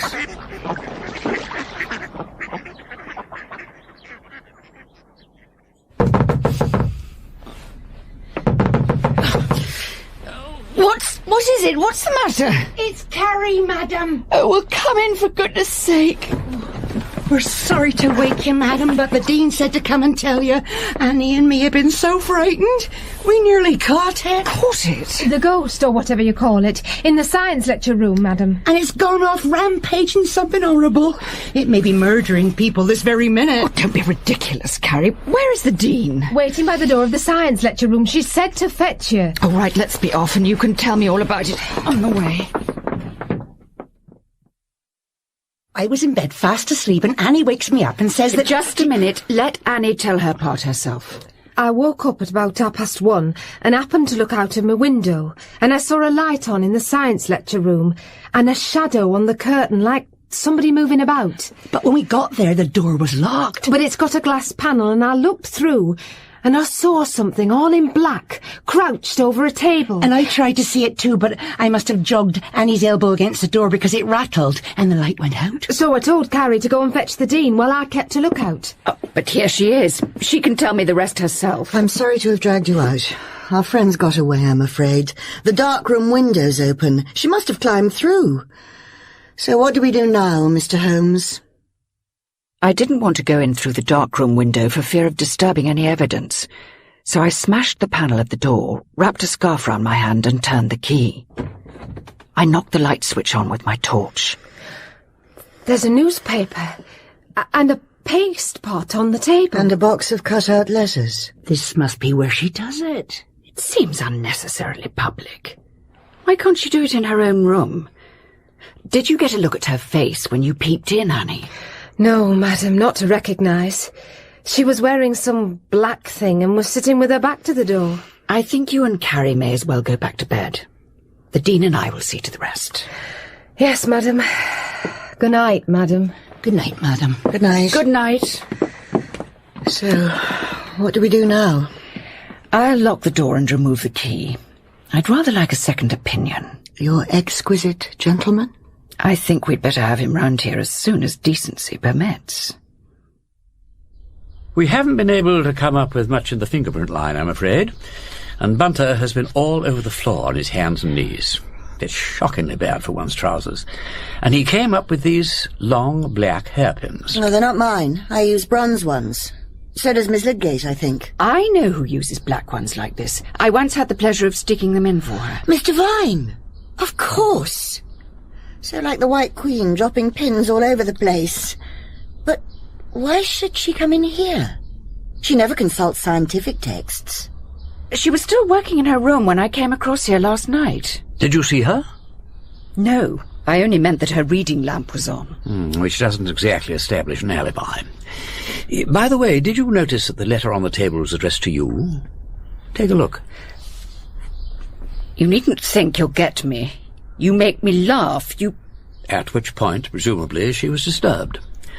The epithet can be supplied from the remaining letters in the box, but they're mostly Q's and K's and Z's, and such like unhandy consonants. I'm going to have to leave you, I'm afraid. I've got too many pesky problems waiting in my room. 3 late without leaves, and 2 gramophones out of doors. Now, Lord Peter, it is agreed that we shall have the honour of seeing you with us at high table this evening. The honour is mine. And I trust you will join us afterwards for coffee in the senior common room. I'm looking forward to it. Goodbye, then. Goodbye. Have we finished here, do you think? Oh, yes. We're not going to discover anything else. We have found here only what we were intended to find. Would you care for a tour of the college, to take in the more important battlefields? I should particularly like to see the hall and library, and the connection between them. Miss Barton's room, the layout of the chapel, and the way from the Queen Elizabeth's building to the new quad. Mm-hmm. Oh, good heavens! Did you sit up all night with the dossier? No, I woke rather early. But don't tell Bunter, he'll become too solicitous. And have you come to any particular conclusion? There are a few points whose significance you may have overlooked. 1. You and Mr. Vine meet at Shrewsbury for the first time at the Gaudy, and the first letter is put into your gown that evening. 2. The people attacked are nearly all dons and scholars. 3. All the letters received by post come either on a Monday or a Thursday. And 4. The dress found on the dummy was never seen in college. Do all these facts taken together suggest nothing to you? They suggest a lot of things separately, but I can't make anything of them taken together. Well, mull them over in your mind. Shall we go? And so we made our tour, doing our best, not very successfully, to try not to draw too much attention to ourselves. I could make out very little of what was passing in Peter's mind. He seemed somewhat abstracted from the matter in hand. I fancy that you may have little more trouble at night. Why do you say that? Well, for one thing, the nights are getting rather short, and the risks are rather great. All the same, I think you should take some personal precautions. Are you serious? For once, I am. I dare say I'm flattering myself, but I fear my presence may not pass unnoticed, and our friend may grow rather alarmed. And I don't like her preoccupation with knives and strangling. Very well, I'll be careful. I won't offer you a revolver to take to bed with you, but I have an idea that from now on you and at least one other person may be in danger of attack. Aren't you rather exaggerating the whole thing? You don't usually get the wind up like this. I do, though, quite often. But if it's only my risk, I can afford to let it blow. When it comes to other people... Your instinct is to clap the women and children under hatches. Well, one can't suppress one's natural instincts altogether. Peter, it's a shame. Let me introduce you to some nice little woman who adores being protected. I should be wasted on her. Besides, she would always be deceiving me in the kindest manner for my own good, and that I could not stand. I object to being tactfully managed by somebody who ought to be my equal. I'll bear it in mind. Well, I'd better push off now. I'll be round to face the high table at 7 o'clock. I must admit I'm rather looking forward to it. I'm sure you will find it a stimulating experience. Rather more than that, I hope. I'll be round to face the high table at 7 o'clock. I must admit I'm rather looking forward to it. I'm sure you will find it a stimulating experience. Rather more than that, I hope. I don't pretend that I shall nail your poltergeist tonight, but I trust that I shall at least discover... He's about to recite the wreck of the Hesperus at a school concert. Everyone's arriving early tonight. Miss Devine is pushing in her hairpins. And even Miss Hilliard is arrayed in her best black gown with a train to it. Punctuality seems to be one of your gentleman's virtues. You'd better meet him and settle his nerves before the ordeal. Have you cleaned your teeth? And said your prayers? Yes, Mamma. And cut my nails and washed behind my ears and got a clean handkerchief. He seemed as ready for mischief as a wilderness of monkeys, and I was glad to relinquish him to the Dean to make the introductions. And how is Warsaw? I haven't been there for years. Miss Lydgate was far too unself-conscious to have any attitude at all.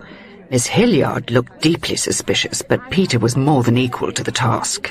I've been looking forward to meeting you. Your paper in the Historical Review on the diplomatic aspects of the divorce was really masterly. And your handling of the Well, he's certainly made a complete conquest of Miss Hilliard. She looks as if she's been given a birthday present.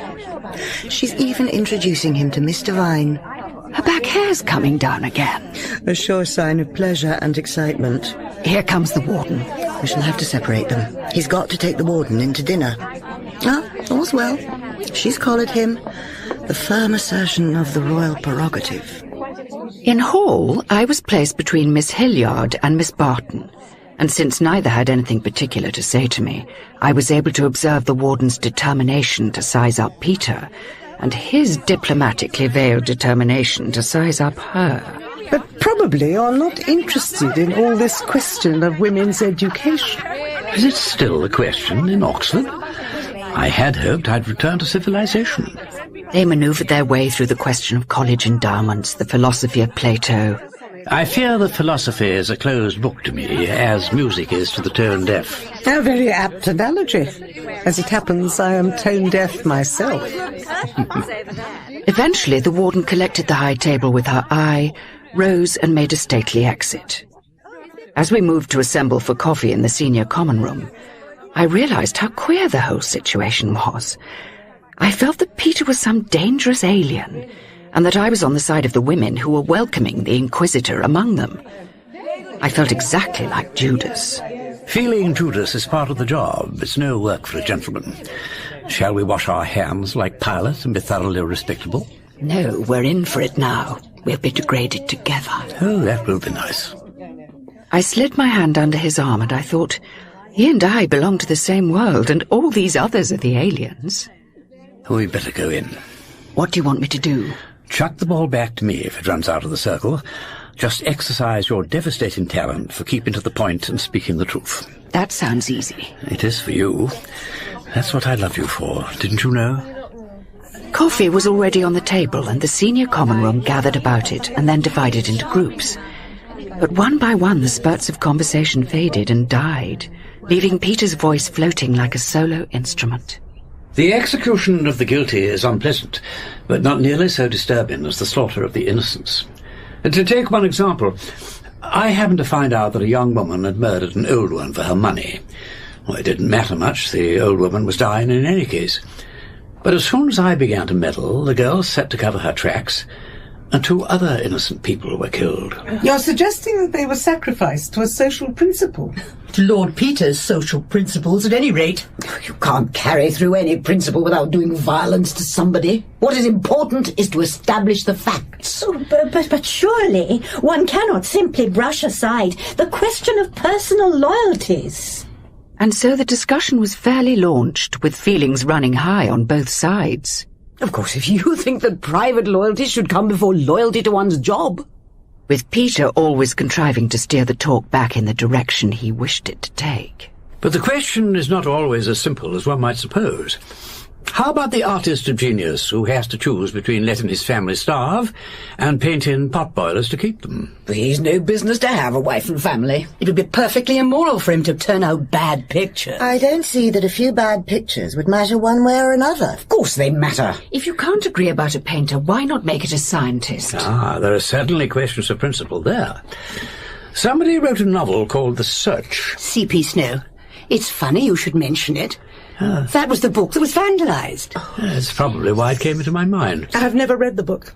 It's about a man who sets out to be a scientist and gets on very well until, just as he's about to be appointed to an important executive post, he discovers he's made a serious error in a scientific paper. Somebody finds out and he doesn't get the job.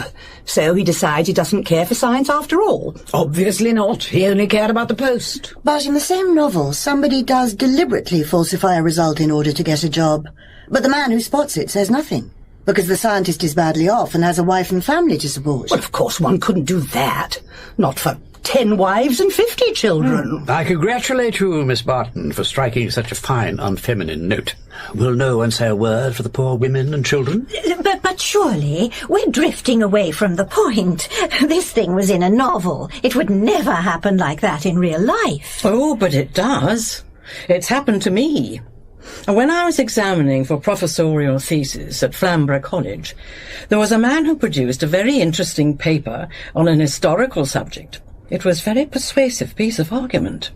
Only I happened to know that it was quite untrue, because a letter that absolutely contradicted it was in existence in an obscure library in a foreign town. But internal evidence showed that the man must have had access to that letter. I discovered afterwards that he had seen the letter and deliberately suppressed it. But how could you be so sure he had seen it? He might carelessly have overlooked it. Well, not only had he seen it, but he had stolen it. He had come upon the letter when his thesis was complete, and he had no time to rewrite it. It was a great blow to him, because he had grown enamoured of his own theory and couldn't bear to give it up. That is the mark of an unsound scholar, I'm afraid. What happened to him? Well, that was the end of him, of course. Naturally, he lost his professorship, And they took away his MA as well. Oh, the poor man must have wanted the job very badly. It would have meant a great deal to him financially. He was married and not well off. I don't know what became of him. He dropped out completely. You'd think it would be a lesson to him. He'd sacrificed his professional honour for the women and children we hear so much about. But in the end, it left him and them much worse off. And then a silence fell. There was a palpable nervous tension in the room. Now, they were saying to themselves, now something is going to happen. Something is going to be said about the Shrewsbury poison pen, and it is all going to be very uncomfortable. It really is the most ghastly outrage. That loathsome smell of decay, that disgusting mound of putrefaction. What exactly are you talking about, Lord Peter? The corporation garbage dump. It has destroyed the romance of Oxford. The following day, Peter came back to Shrewsbury with his nephew, Viscount St. George. I want to see if he can identify the woman who grabbed him round the throat that night. But St. George recognised no one, and to Peter's fury and the outrage of Miss Hilliard, enfolded me in a passionate embrace beneath the windows of the senior common room. Damn that boy! Oh, Peter, what does it matter? He only wanted to tease you. Well, it's a pity he can't find some other way to do it. I seem to be a perfect millstone tied around your neck, and sooner I clear out the better. I snapped back at him, and he went off in a fury on some mysterious mission to York. On the following night, a strange and sinister thing happened. I'd been taken by my Somerville friend to a literary gathering in honour of a celebrated minor poet. But I was told I was wanted on the telephone. Is that Miss Vane? Yes, who's that speaking? This is Shrewsbury College. Could you please come round quickly? There's been another disturbance. Who is that speaking, please? This is Dr. Barron's maid. And what has happened? I don't know, miss. The warden said I was to ask you to come at once. I said my goodbyes and was hurrying across Garden Quad when I remembered something Peter had once said to me. The heroines of thrillers deserve all they get. When a mysterious voice rings them up and says it is Scotland Yard, they never think of ringing back to verify the call. I rushed to the nearest phone box and rang the Shrewsbury Porter's Lodge and asked to be put through to the warden's lodging. The maid I spoke to had no knowledge of any call being made to me, and the warden had gone out to the theatre with the dean. I got back to Paget and told him what had happened. Very good, miss. I'll get down to the private gate and have a look around. If there's anybody here laying in wait for you, miss, I feel sorry for 'em, that's all. I set off for Shrewsbury, walking as fast as I could, and by the time I reached the side gate, I was out of my breath as well as my wits. Would my assailant be waiting for me in the bushes of the fellow's garden? I thought of the bread knife stuck into the dummy in the chapel. And then melodrama degenerated into polite comedy. A car drew up and deposited the dean and the warden. Ah, it's you, Miss Vane. Now I shan't have to find my key. The dean and I have been indulging in a little dissipation. We walked across to the warden's lodging, my eyes and ears on the alert for anything stirring in the bushes. After we had said good night, I encountered Paget in New Quad. She was there right enough, miss. Sitting on the bench behind the laurels near the gate. But when you and Dr. Baring came through talking, she was up and off like a shot. Who was it, Paget? Oh, miss, not to put too fine a point on it, it was, Miss Hilliard. Oh, look here, Paget, I don't want anything said about this. Oh, no, miss, no. But it's a funny thing about that telephone call. It didn't come through the lodge, miss. Then it must have been made from outside. Yes, miss. And Miss Hilliard came in at 10:50, miss. Just before you rang up. Did she? Are you sure? Oh, I remember quite well because of Annie passing a remark about her. There's no love lost between Miss Hilliard and Annie. Faults on both sides, that's what I say, miss, and hasty tempers. What was Annie doing in the lodge at that hour? We'll just come in from her half-day out, miss. She sat in the lodge for a bit with Mrs. Paget. You didn't say anything about this business to her, did you, Paget? As you say, Annie doesn't care for Miss Hilliard, and I suspect she's a bit of a troublemaker. Yeah, I didn't say a word, miss. Not even to Mrs. Paget. This here remains confidential between you and me, miss. I wished that Peter hadn't gone off and left me in this ghastly place where people go off their heads and write horrible letters, and I was sorry that we'd parted in a fit of bad temper. I tried to work on my mystery story, but it kept wandering off in the wrong direction. I went for a walk and found myself outside the antique shop again, gazing at the ivory chessmen. What's the fascination? Toby jugs or pewter pots? Or the dubious chests with troublesome handles? The Chinese chessmen. Ah. I've fallen a victim to them. I don't know why. I have no possible use for them. They simply bewitch me. When did you get back? Just before lunch. I was on my way to see you. And have you found out anything useful? I have been scouring England for a man called Arthur Robinson. And who is he? He's the unfortunate gentleman with a thesis who came up against the formidable memory of Mr. Vine and who lost his job. I persuaded her to let me have his name. So far, I've found out precious little, but Miss Clemson's agency are working flat out on it. Have there been any new developments at college? Well, yes. Something rather queer happened the other night, only I don't quite understand it. Why don't we go for a spin in the car, and you can tell me all about it? Am I making a mountain out of a molehill, Peter? I think not.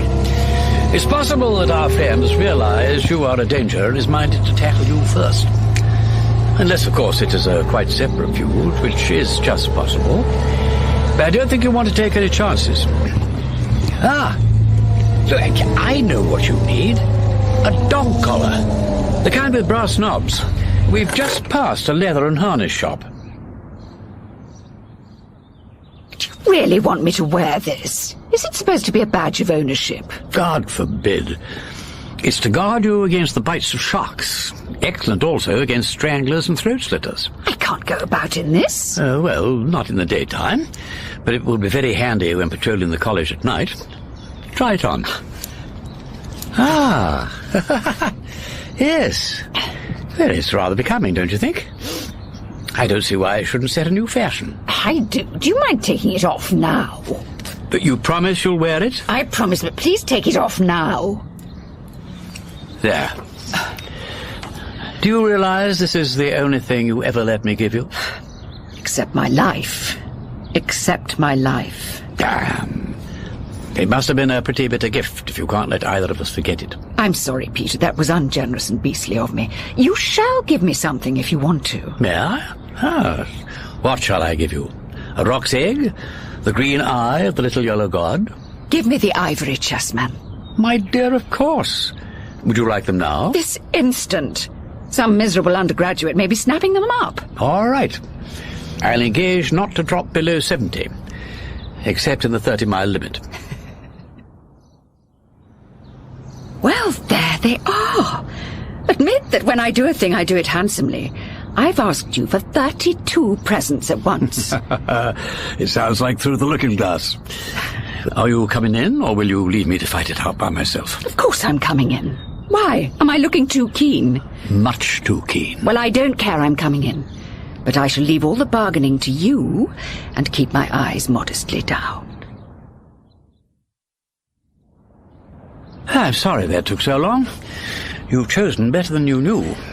I'm no expert, but I'm very much mistaken if that ain't a fine and ancient set and worth a good deal more than he was asking for it. That's why I haggled so much. When a thing looks like a bargain, there's usually a snag about it somewhere. If one of those dashed pawns wasn't the original, it would make the whole set worthless. If the set hadn't been perfect, should you have bought it? Not at any price. Not if I still wanted it. No, that's the snag about me. Besides, you wouldn't want it. You have the scholarly mind, and you'd always feel uncomfortable knowing it was imperfect, even if nobody else knew. That's true. Well, I'm glad they're all right, because I love them with a perfectly idiotic passion. They've been haunting my slumbers for weeks. And even now I haven't said thank you. Oh, yes, you have. And anyway, the pleasure is all mine. But where are you going to keep them? You can't just leave them in their box. Look at all these little fragile spears and the royal headdresses. They were mine. I shouldn't be able to keep my eyes off them for a moment. I've just remembered. We can get one of the glass cases from the science lecture room. You can keep them in there. Thank you. That would be lovely. I've always considered chess the most wearisome amusement in the world. Oh, nonsense. Shall we have a game, Miss Vane? But I expect you could play my head off. I'll give you a pawn advantage. Even so, I suffered 3 humiliating defeats in quick succession. Nor were the games made any easier by being played under the derisive eyes of Miss Hilliard, who distressed me by fingering the captured pieces, and who, when the glass case had duly been taken up to my room, insisted on carrying some of them and installed the case opposite my bed. Now you'll be able to see them if you wake up in the night. The following day happened to be the Dean's birthday, and on my way back from the market to buy her roses, I ran into Peter coming out of the Mitre Inn. Ah, just the thing, I must say. I rather like your Dean. Have you heard anything more about Arthur Robinson? Only that he married his landlady's daughter, a young woman called Charlotte Ann Clark, and had a daughter, Beatrice Maud. I'm hoping to hear more this afternoon, but I have a pretty shrewd idea whom I'm after. Lord Peter Wimsey has been to see me with a rather curious proposition. He told me that he was almost certain in his mind as to the identity of the offender, but he was not in a position at that moment to offer a complete proof. He asked me whether I would allow him to interrogate this person privately, in the hope of surprising her into some admission. If the bluff, as he called it, came off, she could then make her confession to me. I need hardly say that I could not possibly consent to such methods being used upon anybody in college. Yes, I can understand that. I said that we should at least wait for additional evidence, but he made it very plain that the culprit might throw caution to the winds and make a direct assault either on Mr. Vine or yourself. That is why I asked you to come here. I don't in the least mind what risks I take, but Mr. Vine ought to be warned, I think. That is what I said, and Lord Peter approved. Have you said anything to her? Mr. Vine is in town and will not return until tomorrow evening. I propose to tell her then. So there was nothing to do but wait. That evening, I worked with Miss Lydgate on her interminable proofs. And as I was going upstairs to my room, I encountered Miss Hilliard. Oh, Miss Vane. Were you looking for me? No, I wasn't. Certainly not. Going to work under the inspiration of your beautiful chessmen? More or less. I hope you have a pleasant time with them. I went on up the stairs and opened the door of my room.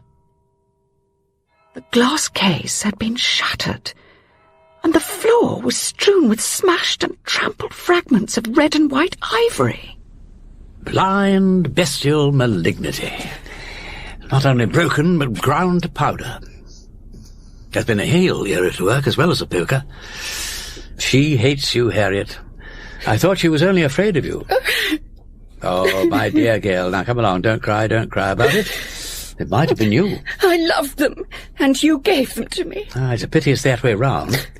You gave them to me and I've loved them is all right, but I loved them and you gave them to me is irreparable.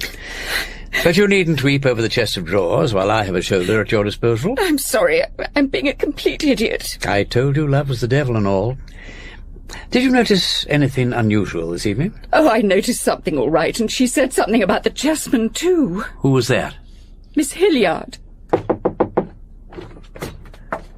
Excuse me, madam, but Paget sent me over to see if Lord Peter Wimsey... He's here, Annie. Oh. If you please, sir, they've rung up from the Mitre to say that there's a message from the Foreign Office. Oh, Lord, that would happen. Oh, dear, oh, dear. Oh, thank you, Annie, thank you. Was it you who saw the person who was playing tricks in the lecture room? Yes, sir. Though not to know again, sir. No, but she may not know you couldn't recognize her. If I were you, I'd be rather careful how you go about the college after dark. Yes, sir. Thank you, sir. You'd better be getting back to see what the trouble is. I'll walk with you as far as the quad. Look, my dear, this is all very tiresome. I just hope it ain't another summons to Rome. And I don't choose the moment my back is turned to get wiped out. And don't forget the dog collar. Good night. Good night. Miss Vane, I should like to speak to you. Certainly, Miss Hilliard. And I should rather like to speak to you. Shall we go to my room? Anywhere you wish. Miss Vane, what are the relations between that man and you? What do you mean by that? You know perfectly well what I mean. If nobody else will speak to you about your behaviour, then I must. You bring this man here knowing perfectly well what his reputation is. I know what his reputation as a detective is. I mean his moral reputation. You know as well as I do that he is notorious all over Europe. He keeps women by the score. All at once or in succession? It's no good being impertinent. The way you look at him is a disgrace. You take him up to your room. Really, Miss Hilliard, I can't allow you... He was there tonight. You know very well why he was there. I can guess. And I know very well why you came there. I never went into your room. You didn't go into my room and smash my chessmen? I haven't been anywhere near your room tonight. That is a lie. And I know it is a lie because there's a fragment of broken ivory on the carpet under your writing table and another stuck on the heel of your right shoe. I saw it following you up the stairs. Oh, my God. Give me your shoe. Here. That's evidence incontrovertible. I did go to your room to say to you what I said just now, but you weren't there. And when I saw the mess on the floor, I was afraid you'd think... I did think. What did he think? I don't know what he thought, but he'll probably think something now. You've no evidence that I did it. But I did see it. And you can tell your lover that I saw it and was glad to see it. But he'll tell you that's no proof that I did it. Look, Miss Hilliard, you must understand once and for all that he is not my lover. And if you were watching us down there in the quad, you must know that people who are lovers don't treat each other like that. At least if you know anything about it at all. We're very old friends. Oh, don't talk nonsense. You know you're in love with the man. By God, if I'm not, I know who is. Oh, you've no right to say that. It's true all the same. I should have realized. I'm sorry. Oh, for God's sake, go away. I had no intention of sleeping in my room that night, and the bursar found a bed for me in the infirmary. I kept away from college all next day, taking Miss Lydgate off for a picnic at Hinksey. When we got back, there was a message at the lodge asking me to telephone Viscount St. George urgently. Look here, I can't get hold of Uncle Peter. He's vanished again. But I saw your ghost this afternoon, and I think you ought to be careful. Where did you see her? About 2:30, walking over Magdalen Bridge. She was talking to herself and looking awfully queer. Sort of clutching with her hands and rolling her eyes about. Couldn't mistake her. That woman's dangerous. After hall that night, I went up to my room, locked the door and took out the dog collar and put it on. When I glanced at myself in the mirror, it looked as if I'd been guillotined. 10:15, the time Miss Devine's train was due to arrive from London. But had the warden remembered to warn her? I went downstairs and crossed the quad. There was no light in her room, but the curtains were drawn across. I opened the door and felt for the light switch. But it did not come on. 10:15, the time Miss Devine's train was due to arrive from London. But had the warden remembered to warn her? I went downstairs and crossed the quad. There was no light in her room, but the curtains were drawn across. I opened the door. You filthy bitch! I'm going to kill you as you killed him! I wouldn't try to sit up. I've got the beast of a headache. The rest of you's in one piece, thank goodness. What happened? That's what we'd all like to know. Well, poor Miss Devine's train was a bit late, and when she got here, Paget told her the warden wanted to see her. So she went along to her room to take her hat off, and of course the light wouldn't go on. But she could hear you snorting on the floor in the dark. She managed to find the table lamp, and there you are. A nasty, bloggy sight for a respectable woman to find in her sitting room. So she rushed out calling for help and ran about all over the place until somebody fetched the warden. And then her groggy heart went back on her and she went all blue on us. We had a lovely time, but she's right as rain now. Quite a gaudy night. I'm sorry I missed it. And then, just as we were settling down, all the fuss started again about Annie. Annie? What happened to her? We found her in the coal hole in such a state. What with coal dust and hammering with her fists on the door, I wonder she wasn't clean off her head, poor thing. And if it hadn't been for Lord Peter, we mightn't even have begun to look for her before next morning. Yes, he warned her she might be attacked. But how did he...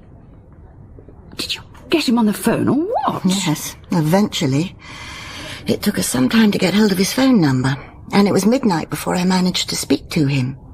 He said he'd drive down from London at once, and then he asked if anything had happened to Annie Wilson, which set us off trying to find where she'd got to. It was 2 o'clock in the morning before Lord Peter arrived. He must have thought I was an awful idiot to let myself be knocked out like that. He looked like death, and of course he'd been driving like mad. He came in to see you, but you were still rather under the weather.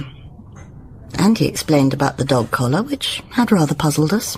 I suppose she really meant to get Mr. Vane.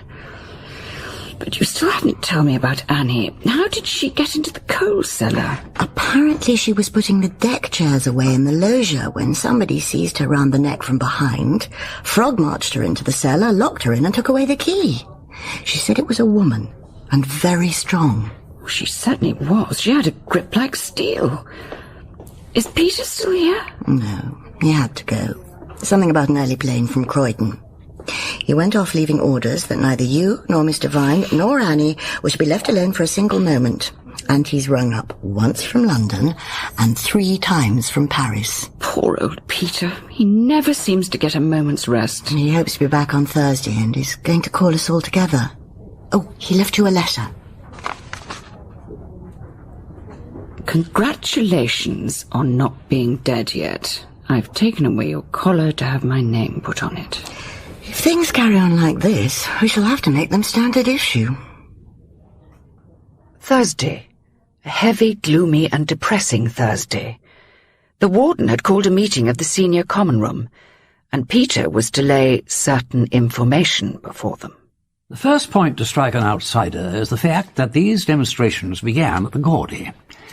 I may say that this was a crucial error on the part of the perpetrator, whom I shall refer to in the time-honoured way as X. You mean that if X had waited until after term began, we would have had a much wider field of suspects? Exactly.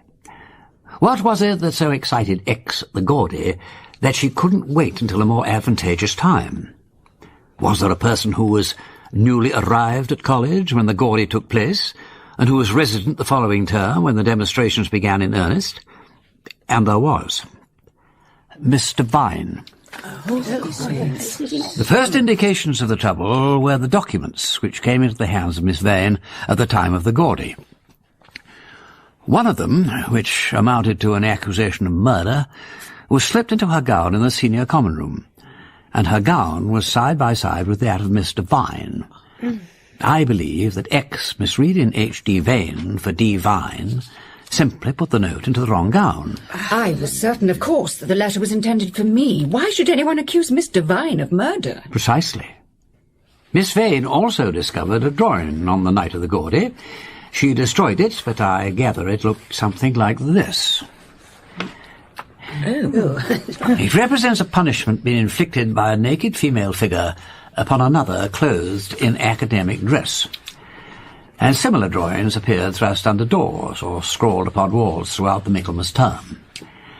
And there was a curious variation, a crude picture of a man being killed by a female, also in academic dress. I must admit that the significance of the academic dress escaped me. I thought the drawings were simply obscene. And that interpretation managed to obscure the real issue. In the disfigurement of your manuscript, Miss Lydgate, did you notice any common factor in the sections which were almost totally obliterated? Yes. They concerned my criticism of the conclusions of other scholars. And now I come to think of it, they were all male. But when we come to the attack on the new library, the object of the campaign begins to show itself more clearly. The grievance felt by X, which started with one person, has extended itself to the whole college with the intention of causing a scandal which would bring the entire body into disrepute. And I must say that the one thing which frustrated the whole attack was the remarkable solidarity displayed by your college as a body.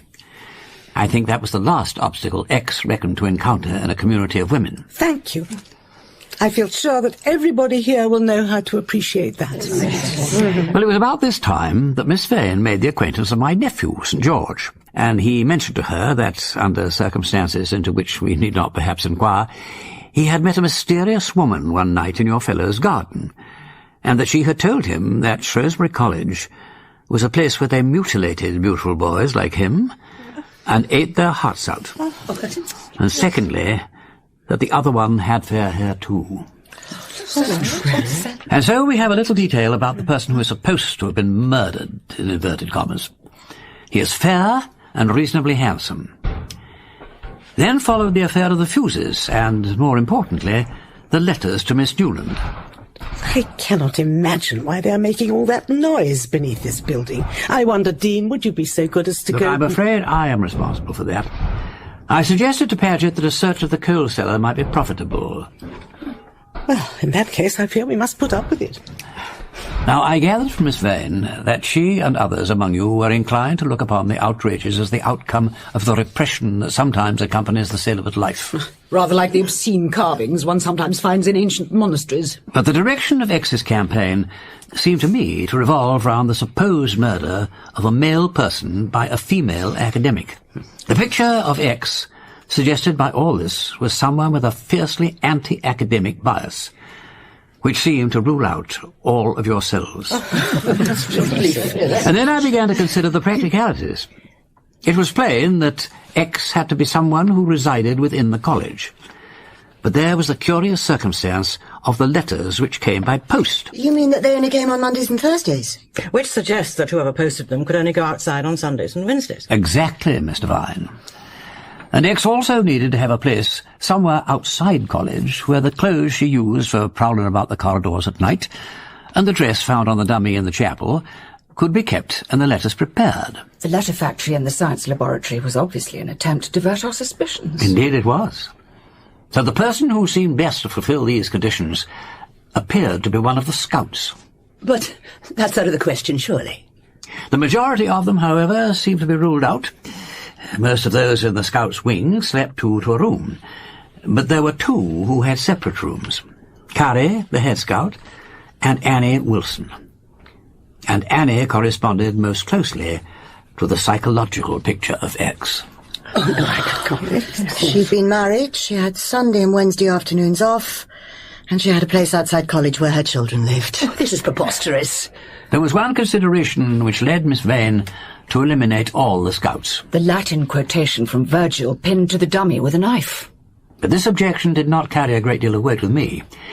I thought there must be something special about a passage that describes hideous and unnatural females who snatched the meat from men's mouths. When I first heard of that, I felt sure there was a man behind it all. That was probably a sound instinct, as will become clear. My first task was to find out whether Mr. Vine had ever actually murdered or injured anybody. Do you mean to say that the interminable discussion that night was intended merely to bring out Mr. Vine's story about the man's thesis? I'm afraid it was.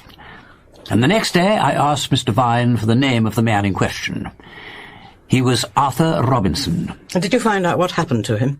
He was married to a woman called Charlotte Ann Clark, who had been his landlady's daughter. They had two children, Beatrice and Carola. Beatrice and Carola? After the trouble over the thesis, he changed his name to Wilson and took a post as a junior master in a prep school. But I'm afraid he took to drink. Lost that job and took another. Lost that, and 3 years ago he blew his brains out. Oh no. There were photographs in the local paper. Here it is. A fair, handsome man. Something of my nephew's type. And here is a photograph of his widow. Yes, that is Annie Wilson. If you read the report of the inquest, you will see that he left a letter saying that he had been hounded to death. It contained a Latin quotation which the coroner translated. Tristius haudilis monstrum the lines that were pinned to the dummy. So you were right, Miss Hilliard. A man was behind it. Annie Wilson, being obliged to do something to support her children and herself, went into service and applied for a job here. She probably knew that as a widow with 2 children she would receive kindly consideration. What did I tell you? I always said that ridiculous sentimentality about married women would be the ruin of this college. Poor soul, brooding over her grievance in such an unbalanced way. If only we had known, we could have surely done something to make her see things in a more rational light. Well, did it never occur to you, Mr. Vine, to inquire what happened to that unhappy man? I'm afraid it did not. Why should you? So it was Annie Wilson who attacked Miss Vane? Oh, yes. I find it difficult to forgive myself for not having spoken earlier, with or without proof, to put the suspect under observation. Oh, nonsense. If you had, she might have chucked the whole thing for the rest of term, and we should still know nothing. I wasn't much hurt. No, but it might not have been you. I knew you were willing to take the risk, but I had no right to expose Mr. Vine. Well, it seems to me that the risk was rightly and properly mine. But if Annie really did this dreadful thing, how does she come to get shut in the coal hole? Excuse me, Madam Warden, ladies. I think we are about to discover that. Here you are, Lord Peter. Here's the cellar key, right at the bottom of the coal heap. So, she locked herself in and hid the key in a desperate attempt to divert suspicion from herself. Thank you, Paget. One moment, Paget. I want to see Annie Wilson. Will you please find her and bring her here? I don't think that is a very good idea. You have made a public accusation against this unfortunate woman, and it is only right that she should be given the chance to answer it. Bring her here at once, Paget.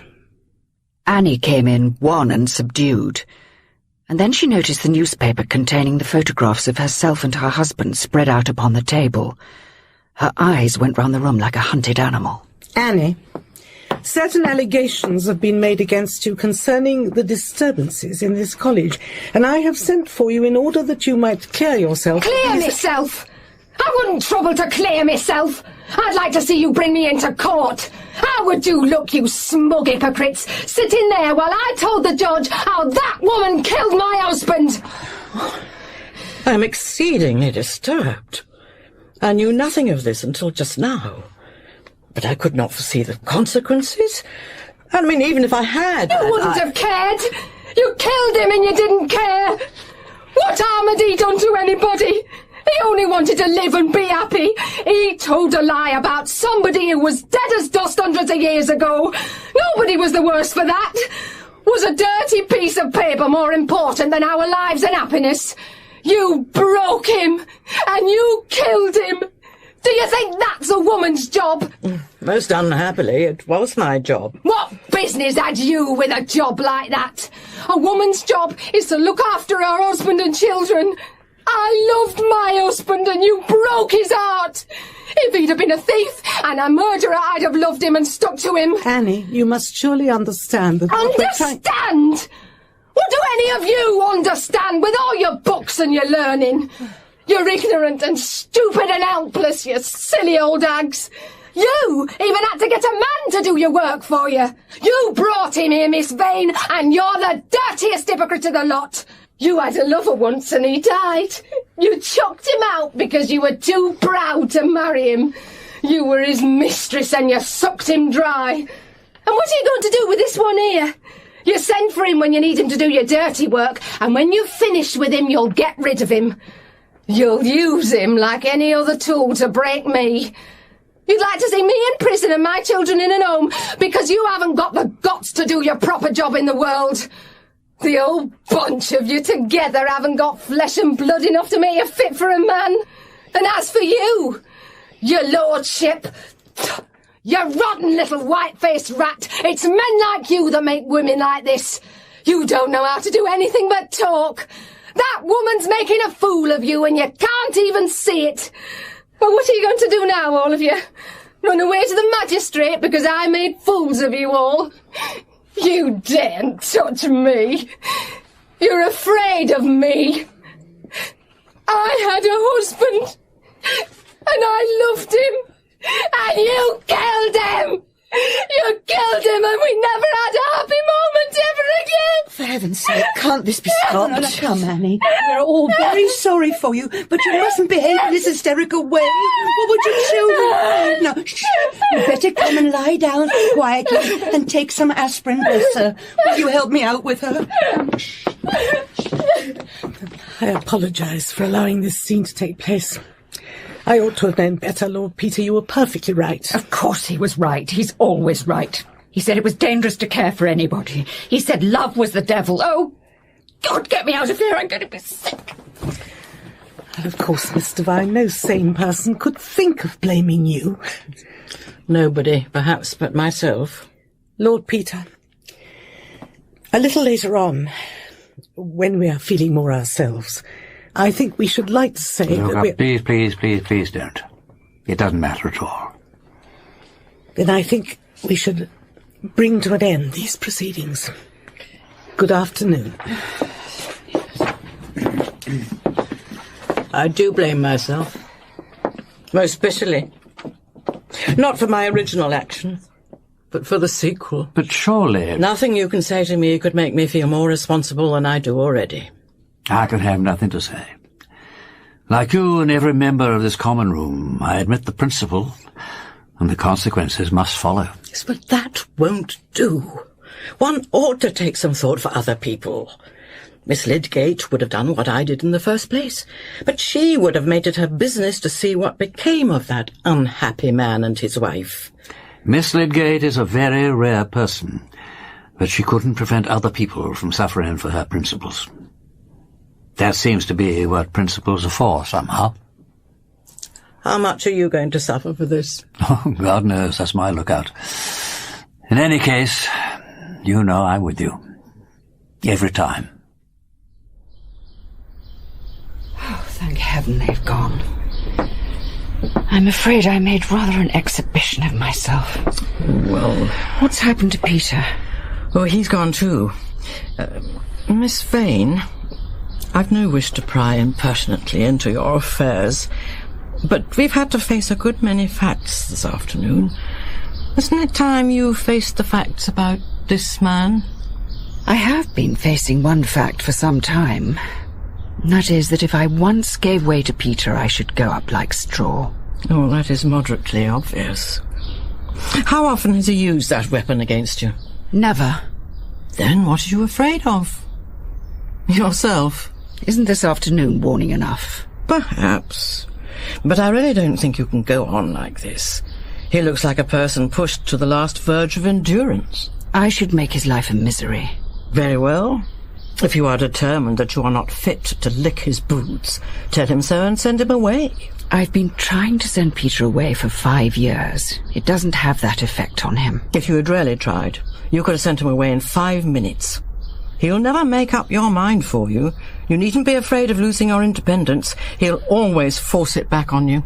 If you were me, would you marry a man like that? Well, frankly, I should not.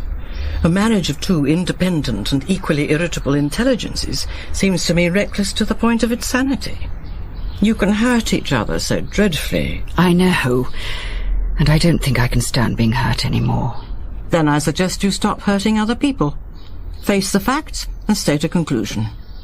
Bring a scholar's mind to the problem and have done with it.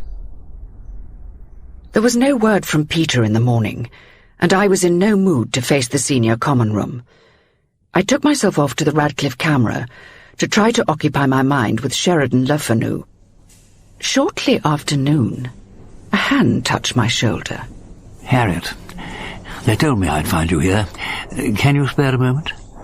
We could go up to the gallery if you wish. Of course.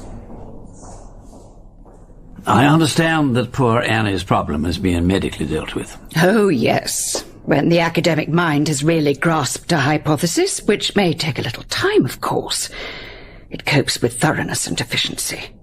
Nothing will be overlooked. One can only hope she survives the process. We walked out onto the gallery of the camera. The sun was shining upon a shining city. All Oxford springing underneath in living leaf and enduring stone, tinged far off by her sheltering blue hills. Harriet, I want to ask your forgiveness for these last 5 years. I think it ought to be the other way round. No, I think not. When I remember how first we met... Peter, I was sick of myself, body and soul. I didn't know what I was doing. I had found you beyond all hope and expectation at a time when I thought no woman could ever mean anything to me beyond a little easy exchange of pleasure. I was so terrified of losing you before I could grasp you that I babbled out all my greed and fear, as though, God help me, you had nothing to think of but me and my windy self-importance. Oh, Peter. My dear, you showed me what you thought of me when you said you would live with me but never marry me. Don't. I'm ashamed of that. Ah, not so bitterly ashamed as I've been. It has taken me a long time to learn my lesson, Harriet. I've had to pull down, brick by brick, the barriers I had built by my own selfishness. Peter, it's not fair to let you talk like this. It's I who ought to apologize. If I owe you nothing else, I owe you my self-respect, and I owe you my life. Ah, but I've given you that back by letting you risk it the other night, and nearly losing it in the process. That was the last kick that sent my vanity out of doors. Peter, I did manage to appreciate that. I heard that you collected 5 summonses for speeding on your drive from London to here. Mayn't I be grateful? I don't want your gratitude. But won't you take it now that I want to give it to you? Then I have no right to refuse. Let that clear all scores, Harriet. You've given me far more than you know. You are free now and forever, as far as I'm concerned. You saw yesterday what personal claims might lead to, though I didn't intend you to see it quite that brutal way. But I couldn't see how I could have prevented it. Yes, you wouldn't falsify the facts to support a thesis. What would have been the good? What could I ever have gained by letting you imagine a lie? I set out in a lordly way to offer you heaven and earth. I find that all I have to give you is Oxford, which was yours already. Enter into your heritage. Peter, Oh, damn. No, don't worry, don't worry. It's quite all right. Hey, it looks as though I may have to go back to Rome next week. But I shan't leave Oxford till Monday. On Sunday there's a concert at Balliol. You'll have to wear your gown again, I'm afraid. But will you come to it? We'll have one other gaudy night and comfort our souls with a Bach concerto for 2 violins. And after that, I shall be clearing out and leaving you to... To what? To whatever you wish. Your writing, to Oxford perhaps. But say you'll come.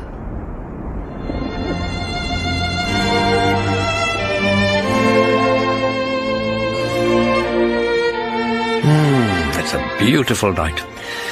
Far too good to waste. Don't go back yet. Come down to Morton Bridge and send your love to London River.